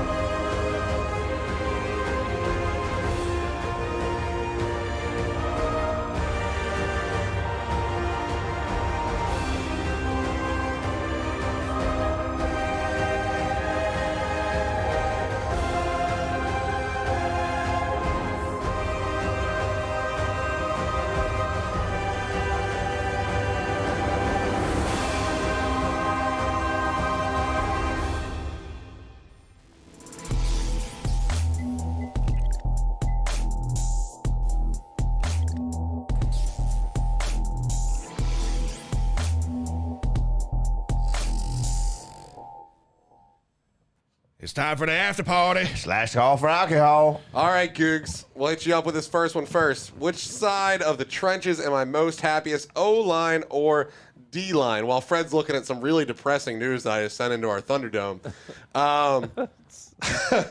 So I think I'm most impressed, with the word impressed, with the offensive line because I had lower expectations for our offensive line. I knew our left side was pretty legit. Knew that our right side and center was kind of piecework. We didn't know who was where. We didn't know if we were going to get the JUCO starter. So the offensive line being one of the highest grade offensive lines in the country right now, and Spencer Anderson on the right side taking care of the tackle spot, being one of the highest ranked, is super impressive. Mason Lunsford has some family that sits near us, so he comes over by our seats at the end of every game. This dude is a full-grown man. This is not how he showed up to College Park. We have developed a legitimate lineman in Mason Lunsford on that left side, and the offensive line has truly impressed me. I'm really hoping they just got to plug these things in by individual So names. What Fred is watching as you're here react is they turned on the screen. We heard that they had some problems with the screen when they got it. Because they did get it done before Kent State. They got it connected and put and up, they turned it on to try to get it to work for the Kent State, and they couldn't get it to work. So I was hoping there was just like no connection, or like somebody installed something upside down. Maybe it was like the screen was showing up this big on a this big screen, something like that, where you can work in the computer world. This is not a computer problem. Most of those screens are not fucking working. They put that thing together in sections, and like 70% of it is black with the rest of it playing. What it looks like I threw a baseball at the television.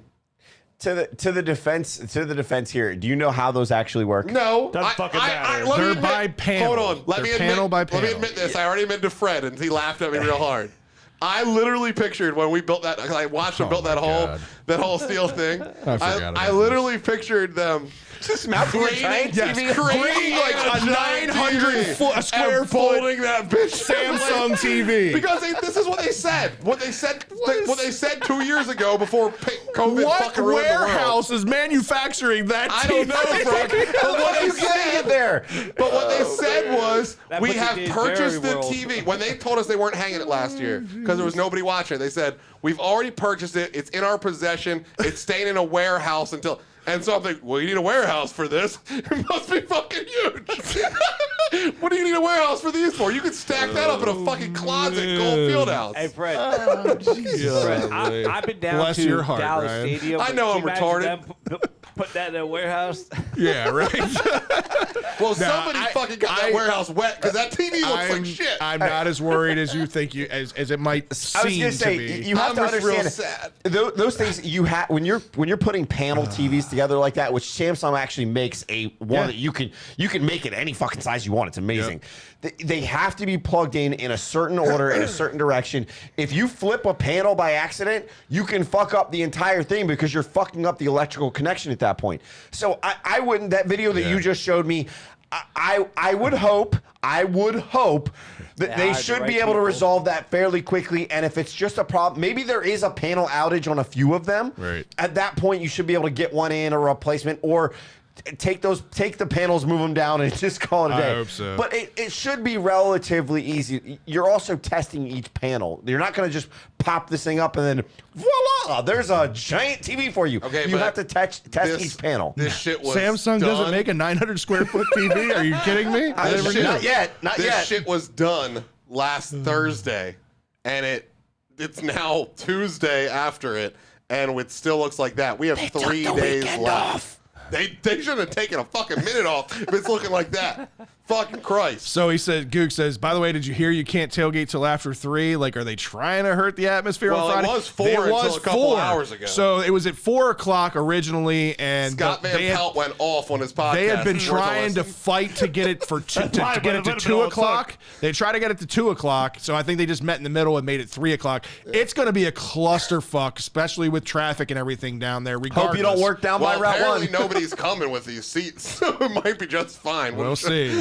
We'll see. Either way, we're going to be down there super early for our experience. All right, so few topics for the rundown that I wanted to bring up. One of them was I haven't heard. Maybe one of you guys has heard exactly what happened. I know that he was feeling ill. Andy Reid was taken to the hospital after the Chiefs loss, saying that he was feeling ill. They said he seemed fine all game, but then afterwards he wasn't at his presser. It turned out they said, we had to rush him, take him to the hospital. He was feeling ill. No details on what feeling ill was. He was dehydrated. That? He hasn't lost 2 games ever. He went back to practice the next day. He was dehydrated. Okay. That's good. That's it was all real. He had a broken type heart. stuff. I was gonna say people were questioning, did he have a heart attack because they lost again? A broken heart.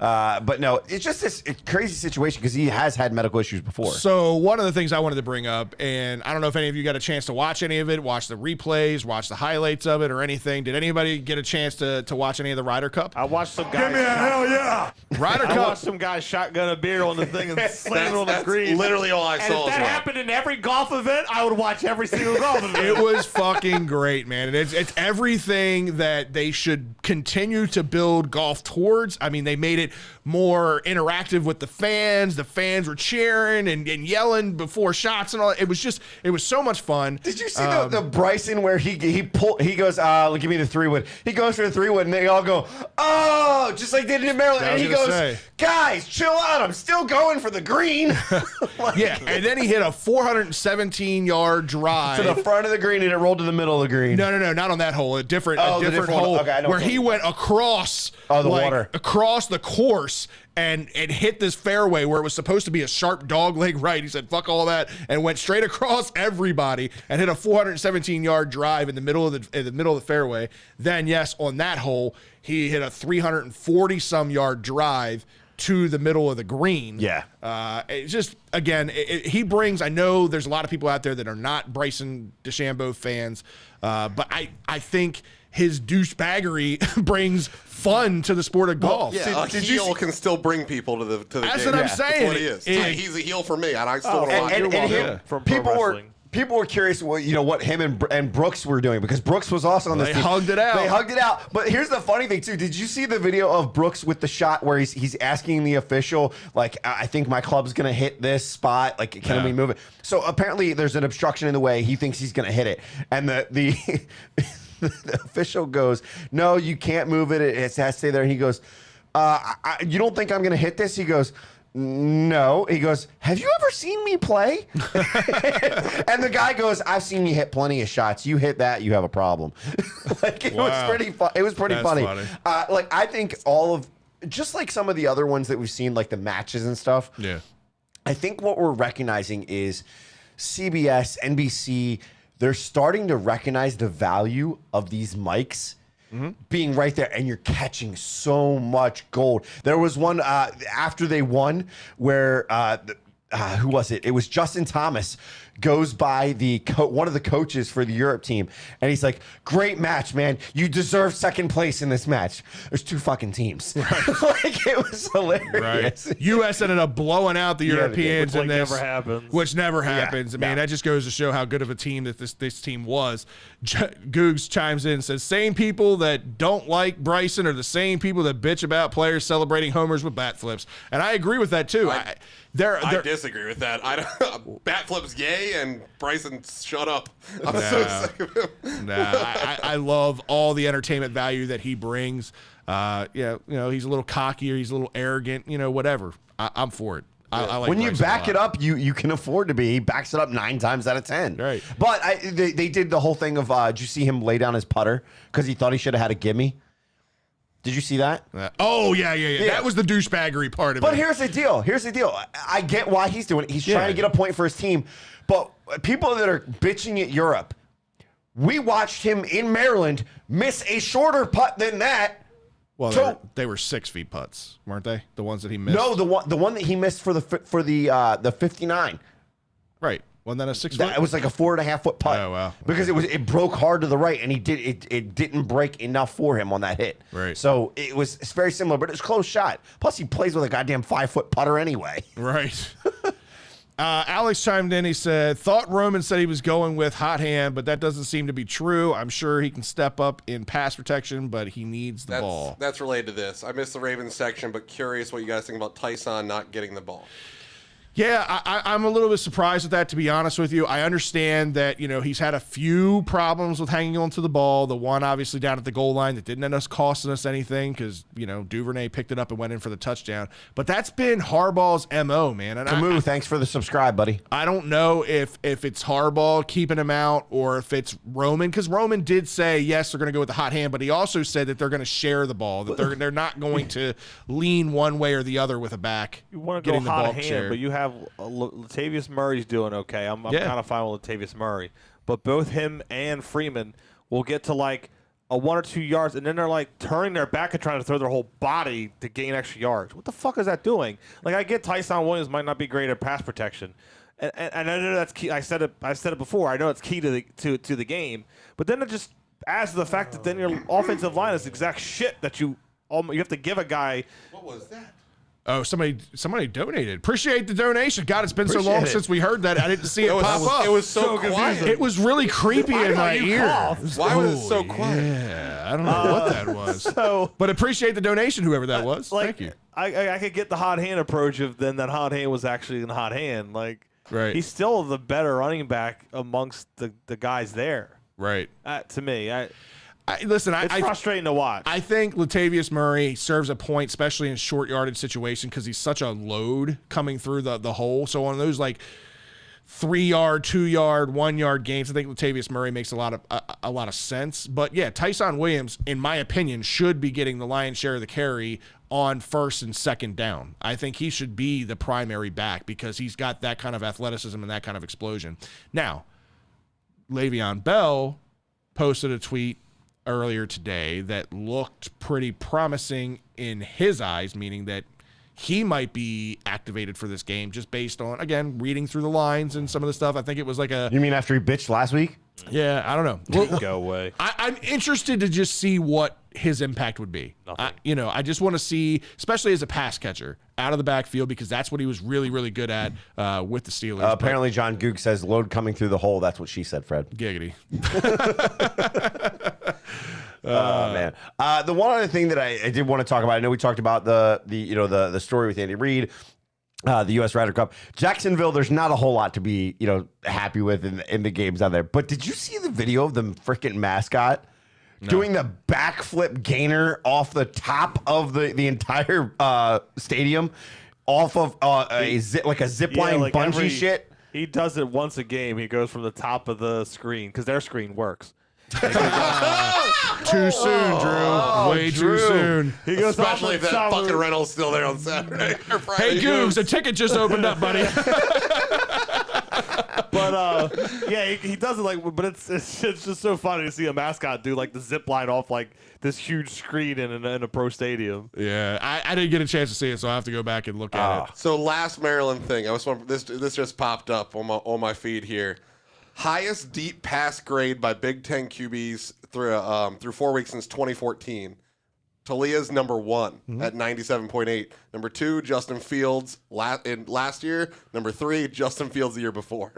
That's pretty impressive. Selective company. Very selective. Justin Fields did not look good as a Bear yesterday, though. I'm still not telling you Talia's gonna be a good pro, but he might be a hell of a Tebow. You all right over there, James?